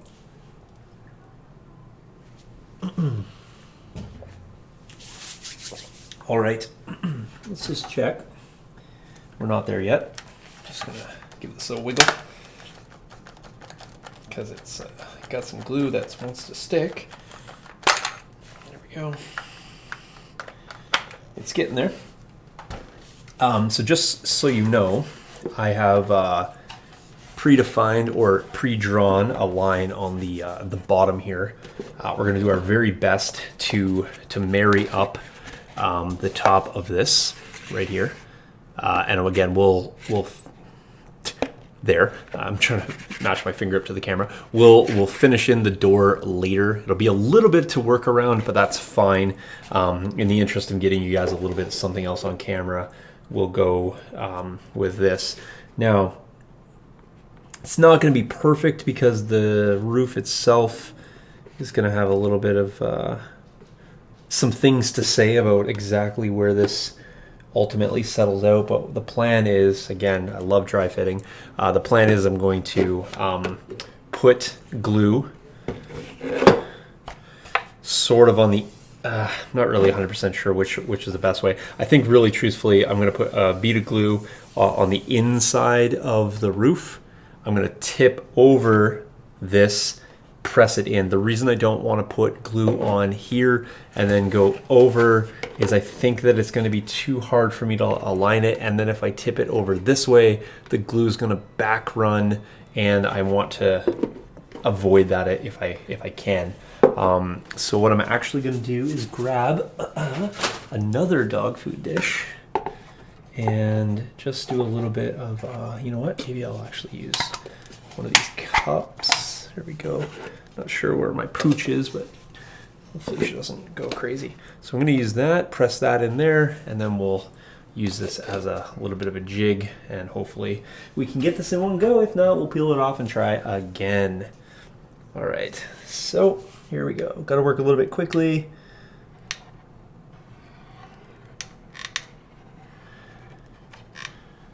Cordless glue gun, fantastic for this. Just trying to stay inside the perimeter. Give us a little bit of a buffer. If we got to fix any glue, we will. Fantastic. There we go. Throw that down. Go over here and try our best to make this work.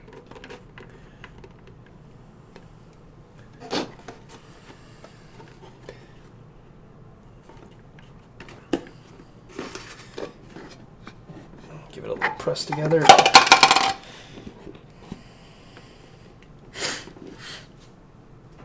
Sorry, I'm just holding this.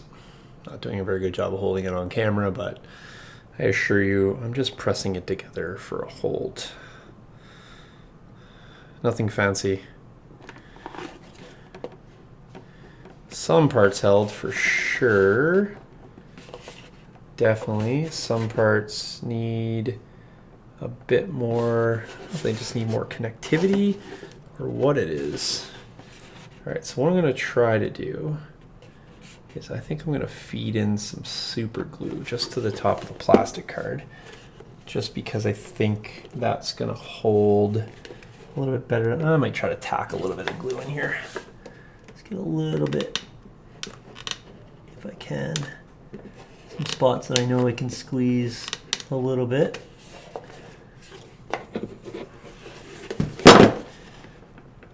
And then I'll just take off the excess with my thumb. If I can get a tack, then I can run a bead of hot glue or super glue around. But I really need the hot glue to tack it in. But again, this is just a result of, as I said yesterday when I was working, that dog food dish is not perfectly level on the top. The mold, the plastic's got a little bit of a bevel, a weevil, to it, and because of that, trying to press two uneven surfaces together isn't necessarily going to always result in the most level adherence. But the beauty of scratch building is you can always find a workaround. You just build something that fits. I'm just taking off a little bit of excess glue here, so. Okay, fantastic. I think, yeah, that actually held fairly decently. There we go.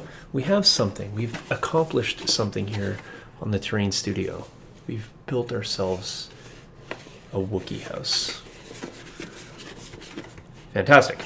Okay, I'm still actually going to do a little bit of extra adherence, but we're going to get that through these pieces. And if we need to do any more, we will. So let's get going with, let's try to get a couple of these panels done here, and then it will be redundant and you don't need to see that. And I will finish that myself and then come back later. I'm just checking to see if I got any more sections where I could give it a touch more adherence. I'd love to put a little bit more glue in there. Okay, here we go. I'm just gonna squeeze that down just while I can. And peel this off. Do not try this at home. It's quite warm and probably not the best for your fingers. My fingers, fortunately, have almost zero feeling and so high tolerance for the glue. One, you just work with a ton of super glue. You callus the end of your fingers with super glue. Then the burn from hot glue, far less. I think I checked off not for kids on this stream, so it's good. So no children will follow those directions.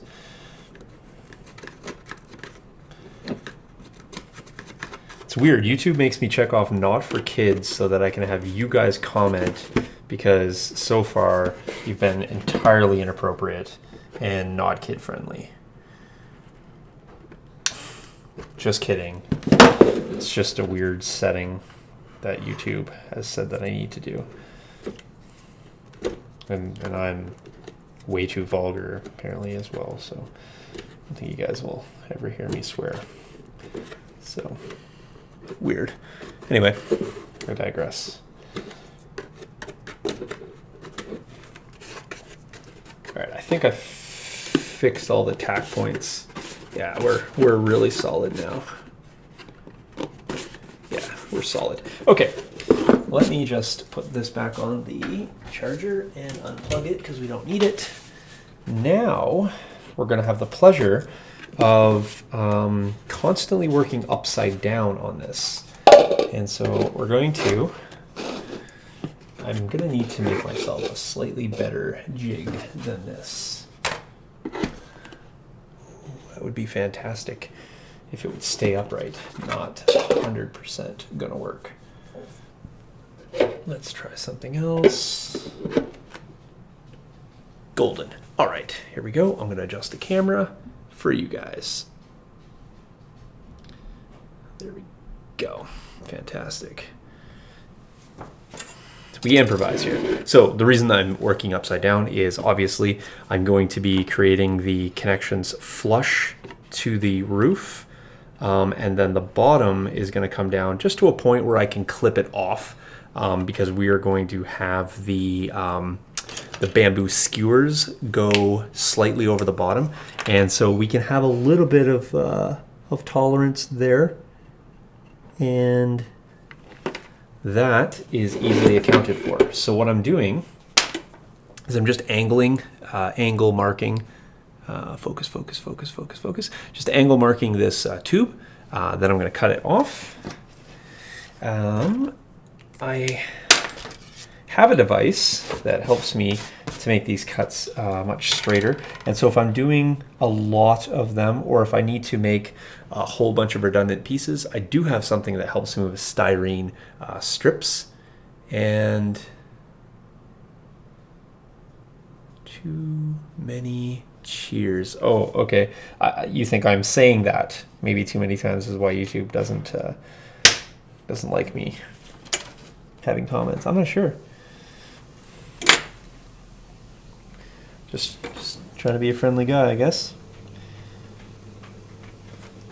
All right, so that's just going to be cut off like that. That's going to go there. We're going to glue that into place. And why is that suddenly short? Interesting. Not 100% sure how I miscut that one, but apparently I did. Oh, no, I didn't. I just had it turned upside down. See, I said I was working upside down, then I just need to remember that I'm working upside down.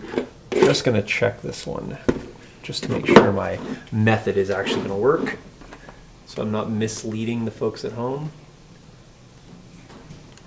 Oh, it's fantastic. It's like I even planned this out. Okay, carry on. Just listen to me, folks. I know what I'm doing. Okay, so let me apply a little glue. Now, in this case, what I'm doing is, I've talked about this last night, I'm adding the second, and I didn't add the veneer. I wonder if I should do the veneers first. No, I won't. I won't do the veneers first. I'll do them after. Sorry, I'm just thinking out loud here. So I talked about this last night. I'm starting to add a layer to an existing layer. And so each subsequent layer I need to be a little bit more polished, a little bit more finished with, and I have to be a little bit cleaner with. So now when I'm putting the glue down, before you saw me and I was just putting it on to the pieces, slobbing it on here and there. I need to be a little bit more finessing with this. So I'm going to put a little bit of glue just down here on a scrap piece. And what I want to do is, I'll use a skewer here. I want to actually apply the glue to the backside of the strip, but I need to make sure when I do that, that I'm putting it enough to have full adherence, but I do not want to be squirting out a lot of glue to the sides because I want to have really clean and finished look. If I have buildup in the corner, it's going to look really bad during paint, and it's not going to give me that nice finish. This is, effectively a finishing treatment for this portion, so I need to be treating it as such. So let me just press that into place. Give me a squirt of accelerant here, kind of splitting the difference again, eyeballing it. I'm not going to measure anything because I want this to be, as much as I want this to be finished and polished, I also want it to still look man-made-esque. So there you go. We're just starting to get a little bit of definition in these panels. And so what we're going to do after we get this is we're going to do a little bit of a window treatment up here. That's going to help us cover the gap there. And we're going to do the stripping in between here, and that's going to give us a little bit of decoration down here. So we're going to do a couple of these. We're not going to do anything else with this one right now, just because the door is going to go here. We need to see what that looks like. But we will do a couple of these, and then we'll do some treatment in between. I'll kind of do two steps at once for you guys. Okay, so let's go back here, and now that we have an angled piece, we're going to need to either flush cut that, or in this case, just reverse the piece over, and then we'll worry about flush cutting. I'm trying to, not waste material here.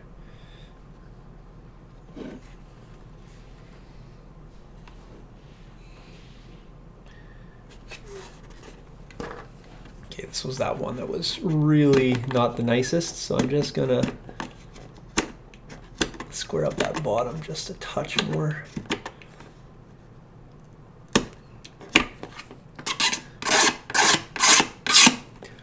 Trying to get as flat a surface as I possibly can.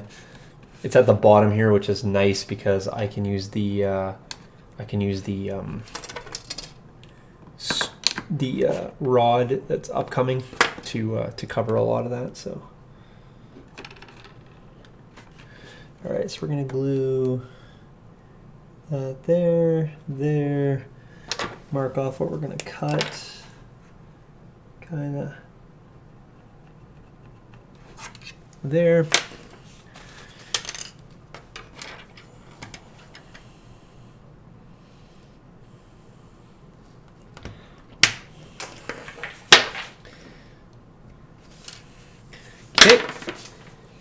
Keep our piece there, and where's our little bit of glue? Need a bit more. Just a dab is all you need. Unfortunate part is it usually dries out in between, so if you put 2 or 3 dabs and you got to stop and cut everything, you really aren't aren't saving yourself any time. So, or glue, I guess. So, just again, just treat yourself, carefully here. It needs to have glue along the whole thing. That's best, but it doesn't need to have, a massive amount of glue. Just give it a nice brush. If you have glue applicators, which I do, they work. They don't really work great for super glue though, because they get hard really fast, and you're typically having to get a new one every few minutes, and so it doesn't really help in that respect. But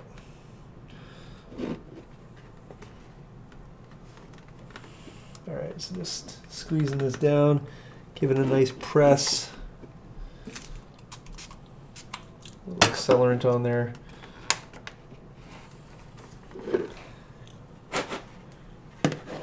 Just checking that. Fantastic. Yeah, thanks for stopping in, Tyler. Yeah. There you go. So there's two, and you can see just starting to profile really nicely. And every layer that we add is going to give this a little bit more character, a little bit more of a building vibe. So we're just going to keep going with that. Yeah, so there you go. All right, next one. And then we'll do, well, you know what, we can probably just do the rods right now. So this guy I see is a little bit too long, so I'm going to actually just trim him right now. I can check that as I set it down each time. I want to make sure I'm not artificially elevating this up.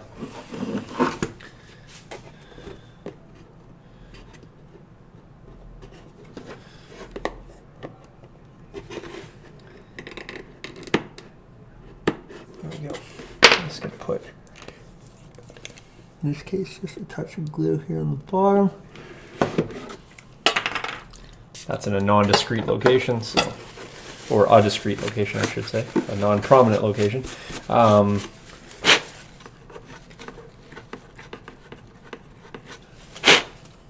little bit of a shaving in the back. Okay, so now what we're going to do is we are going to elevate this up. We're going to come in and we're going to put the tubing along the edges here. So let's just go in and figure out exactly how we want to do that. Now, I'm going to steer away from going right at the bottom again, because that's where the skewers are going to line up. So I'm going to want to come in and go a little bit higher up. Let me just actually slide over to my computer for 1 second. And I think you guys will pick me up on the second mic here as well. So let me do a little something here. I think I can bring this up and I can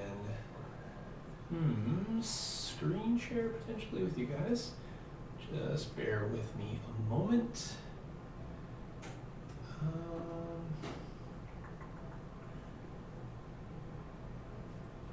me just see. I thought I had that open.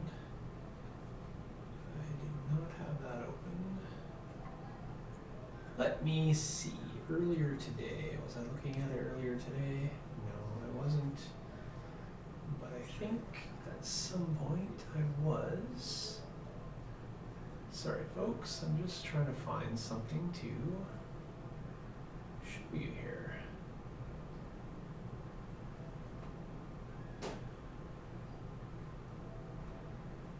That's really, really strange. All right, well, let's just do a quick Google search here.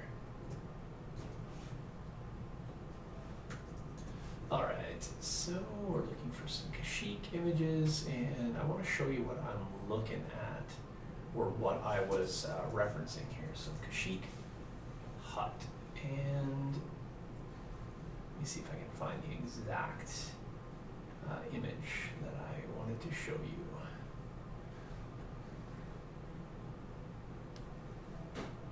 Well, you know what, we're going to improvise, and we're going to use one of these.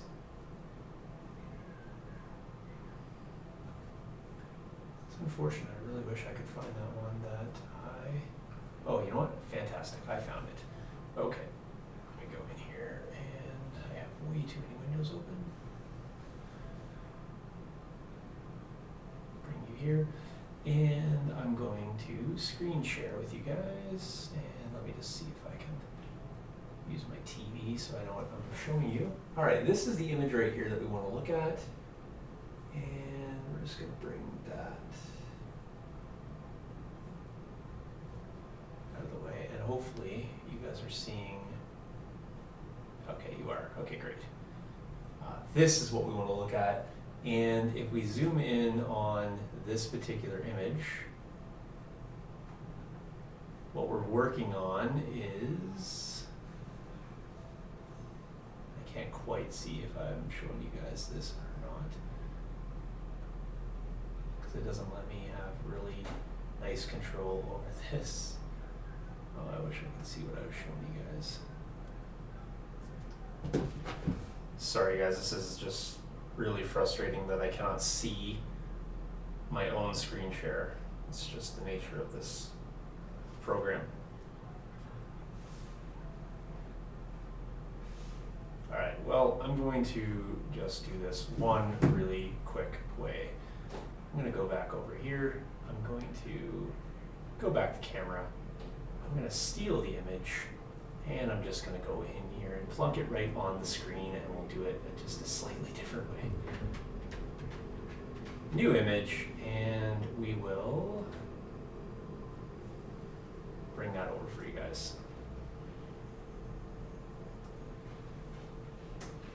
If I can just find the image, we'll be fine. There we go. That's one of them. That's actually the floor image, or the image of the hut that I want to use for the floor. So you can see kind of that open concept design, that offset roof. I also see they have their roofs kind of offset, and the one that I did, I sort of offset a little bit too. I'm not sure if you guys saw that or not. So it was a bit of a unique design, and I was like, oh, you know what? Maybe I'll offset mine a little bit too. I'm also going to bring one more image in to show you, and it is the one that I was looking for before. I actually found it, and just give me 5 seconds to grab it.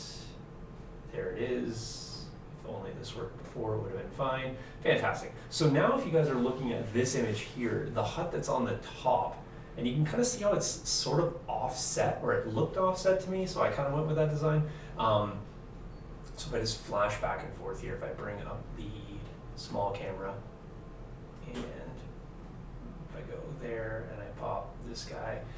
So this image right here, you can see that those ribbings that go across the, just underneath the windows, that's what I'm gonna look for. And so if you see that, the window is, or the first rod is right at the bottom of the window, and then there's a little bit of a recess, or a little bit of a gap, and then so there's 3. And then if you look at the top of the window, there's also this sort of archway, and we're gonna do that with a layer of plastic card. So we're gonna achieve the exact same look. Then you can see the roofing kind of done with that sort of ribbing that I've done it with. So we're gonna replicate this as close as we can. And then you can see kind of in the background right here, I'm not sure if you guys can see my mouse, but there's the sort of the command, the Yoda command pagoda, if you will, or pavilion. And then we have the landing platform pavilion over here, and we're gonna kind of use those designs to kind of tie in to the look that we're going for. So, all right, so what we're gonna do now is we're just gonna get rid of this image, toss that one and toss that one, and go back to, we're gonna go back to making this big, and we're gonna make this one small. All right, so let's get back to this and do those ribbings.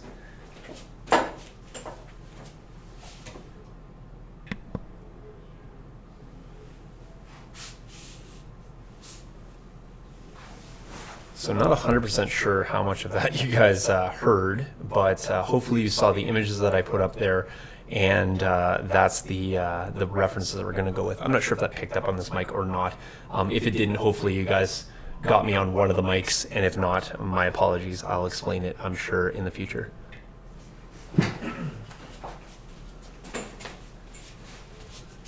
Okay, so now we're going to try out the tubing, and that'll be the last of the work here for this evening.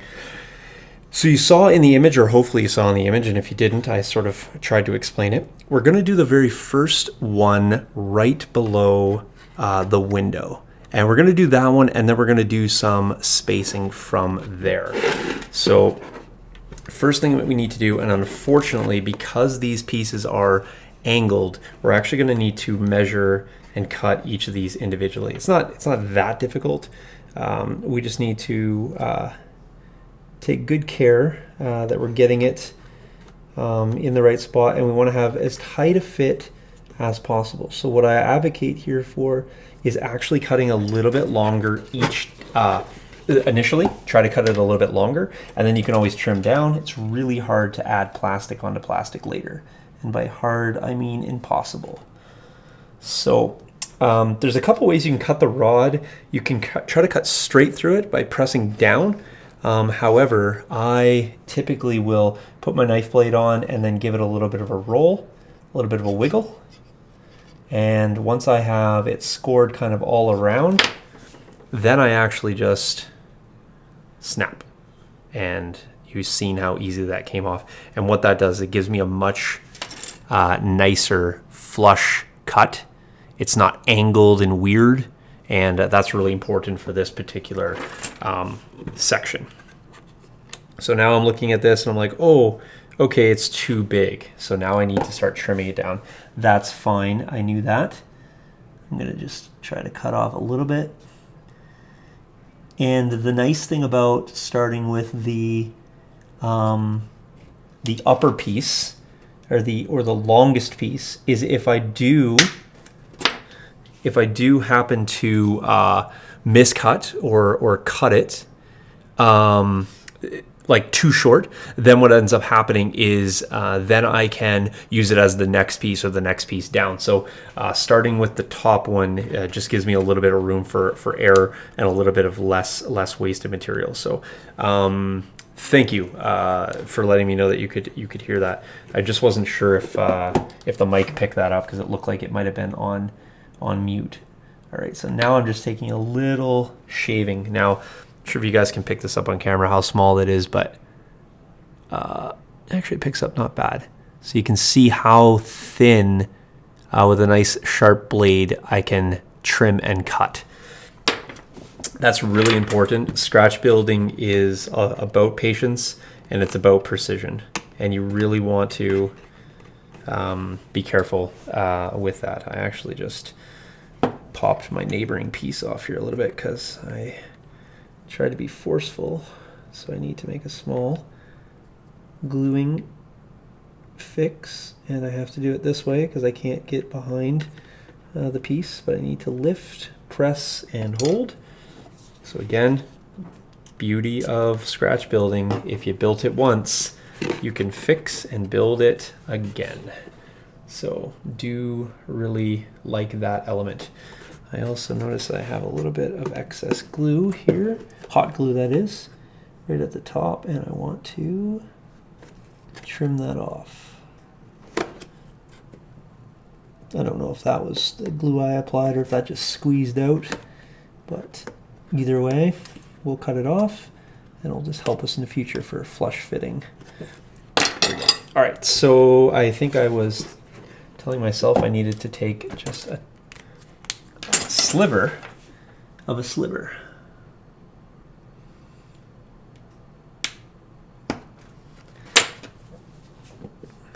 Sliver of a sliver is half a sliver, I think, and that looks pretty good. I'm going to glue this in place and then show you, just because it's a little difficult for me to no, I guess it'll press fit. So let me show you that before I take it away. So that is, again, rounded, so it's not going to really pick up white on white. It's not going to be that clear, but then when we go to paint that, it's going to it's going to really stand out and really pick up the roundness of that particular piece. And so I'm just going to, same thing that I did before, put a little glue down on the scrap piece, which I already have, and grab some of my glue, apply it on the back side of this. Again, this round piece is going to be really important that I don't put too much on, because again, it's a trim piece.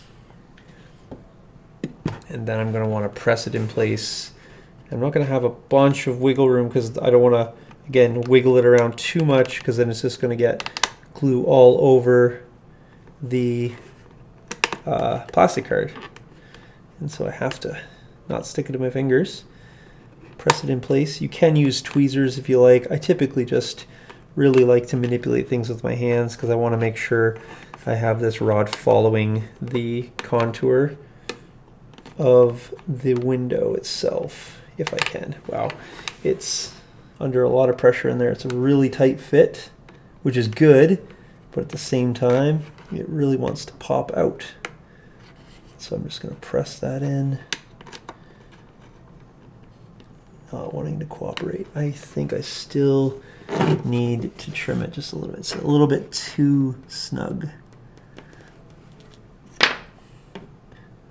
Like it's so close, but I just don't like how much pressure it's under. And I also don't want to put too much pressure on the adjacent beams, because I don't want them to pop off again. Let me come back in. And so you guys can see how kind of painstaking this stuff is. It's not all easy. It'll look good in the end, but you really gotta work at it. Wow, that thing is just still gotta trim it. I feel like I'm cutting off too much when I'm doing this, but clearly the plastic is telling me that I got more wiggle room than I think I do.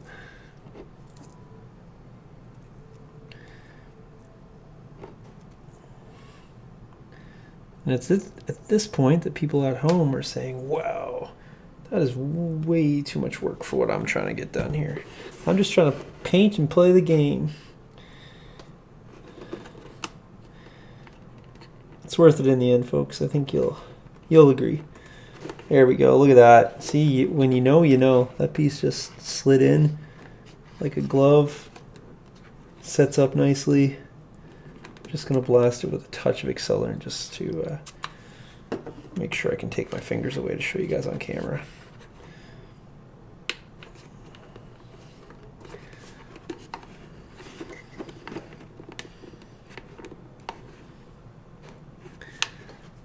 Just need a touch more on this end.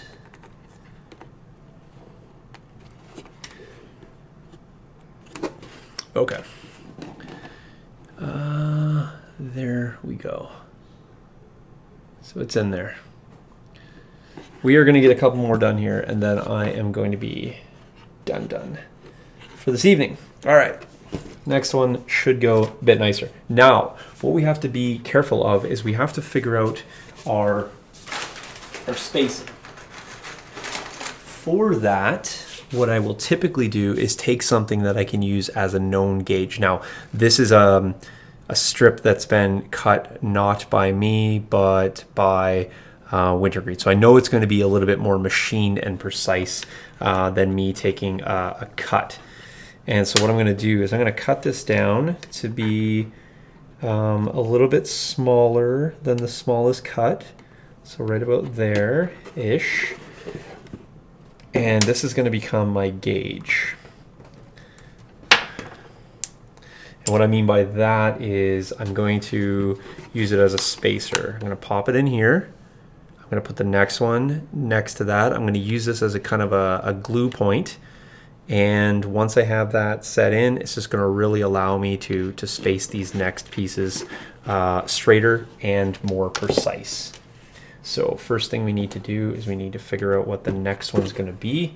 You need your spacer in place for that because it's going to help to determine the line that your plastic's going to run along. Gonna want to figure out this. Gonna try to go there and see if that'll work. Don't lose that, or try not to. I have a bit extra there, so of course I can always make another, but if I don't have to, I won't.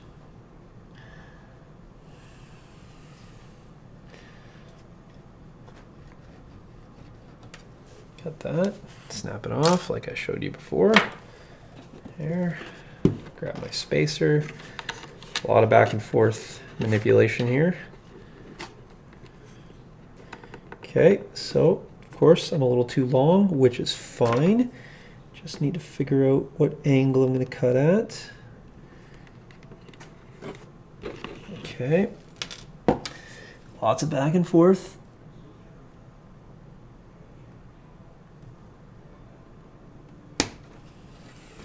Try that. And this is why I'm not going to show you every one of these, because I have to do 16 panels times 3.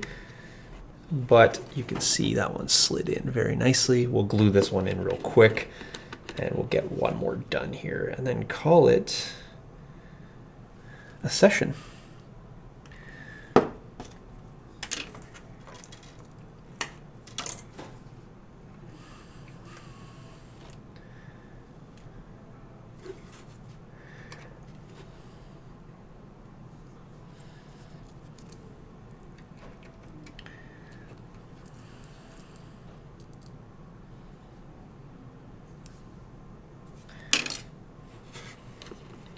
Spacers in place.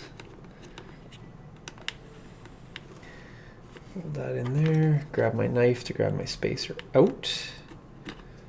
Make sure it's not moving around. There we go. Fantastic. Bring this back up to the camera, show you guys. I am going to do, Mark, I'm going to do 3. So I got to do one more, and then that will show you what that'll look like. 3 is what is on the model, the render there. So, and we're gonna replicate that as close as we can. So,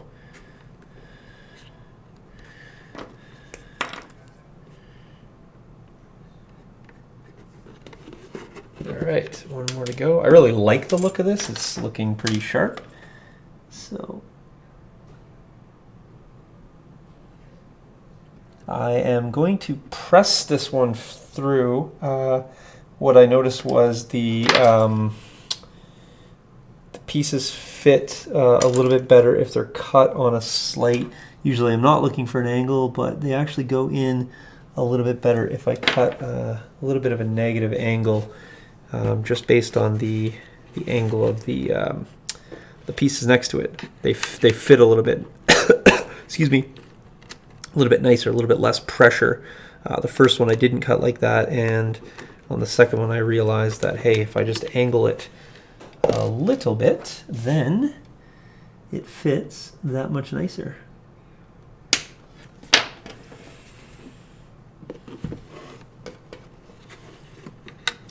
The only thing you got to remember is you got to remember when you glue it down to have your angles facing backwards. Otherwise, you get too big of a gap in the front. All right, that's what we need to do right there. Set that down, keep this angled so that it's appropriate. Last one for you guys. I have many more to do. It'll speed up, like I said. As soon as I get off camera, set up myself on a little assembly line, and we'll be cooking. But I do appreciate you guys hanging out for these live builds. They keep me entertained. All right.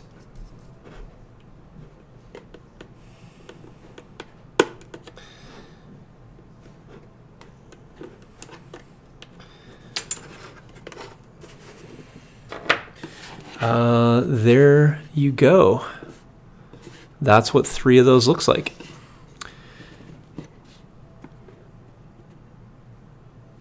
Okay, let me just handle that in a second there, Dark Miner. I will respond.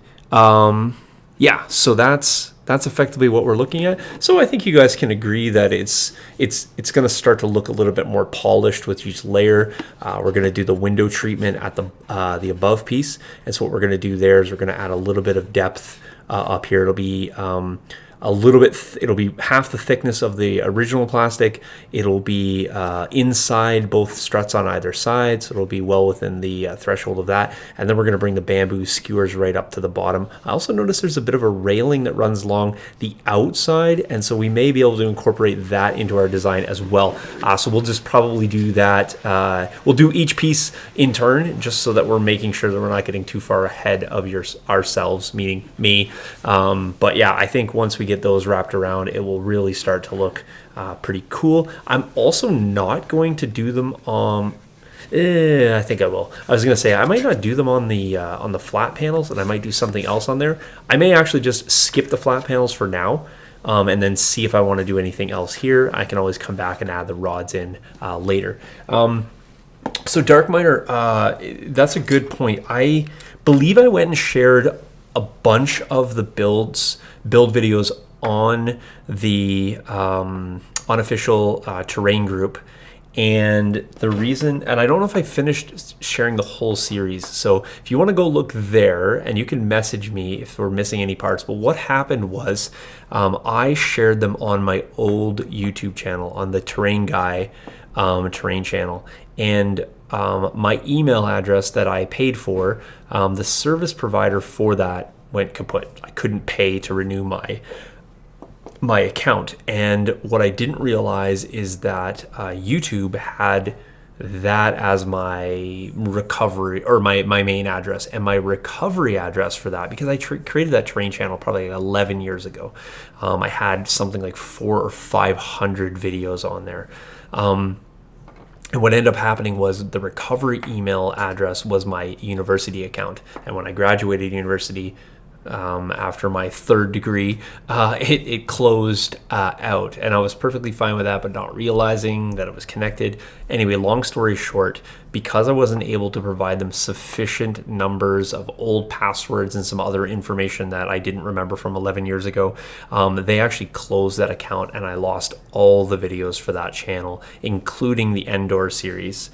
That is why right after the Endor series, this channel, the Terrain Studio, started up, and I have subsequently rebuilt my subscribers. I used to have, I think, close to 14 or 15,000, and it's been really hard to regain subscribers. It takes a while to build up, so we're at about 5,000 on here, so you guys are a big part in helping that out to get that the word out there and get people reconnected, so consider doing that. But anyway, long story short, I lost all the videos for that, so if you go and have a look and see what part you can find, and if you can't find any of it, message me, and you know what, I have no problem restarting. I believe I have all those filmed on my old iPhone, and so I can just go there and simply upload them one at a time. It may be a little bit of a slower process. Maybe I'll release them over every few days, put another one up just to not flood the stream too much. I'm already doing that a lot with the live videos because I'm doing them at rapid succession, but I have no problem resharing them with you if you want any reference to that. So I think that's probably enough for me, guys. You've probably, probably tuned me out at this point, and two, you've probably seen enough or heard enough of me for one evening. But I'm going to continue on with this. It's like I said, it's starting to look like a little bit something, and I think once we get the pieces at the top and we get a bit more of this fleshed out, it'll really start to look like a cool hut. I think truthfully though, once we start the platform, there's going to be no mistaking this item for what it is, and I look forward to doing that. We got a little bit of roof work to do, some of those chimneys to add, things like that. But over the coming days, I'm hoping truthfully by the end of the weekend, maybe Monday, Tuesday-ish, I will have a pretty solid finish on this piece. I can actually probably start getting some color on it. The base colors are going to go on. They're going to get added to the tree, and then I'm hoping by maybe next week, near the end of the week, I will actually be ready to start on the bark, and that will be a fun process, a messy process, and a process that will occur over several days just with dry times and working times. But I think you guys will really appreciate and like that. So I'm going to cap off this glue and probably eat a piece of pizza that my wife cooked about 3 hours ago.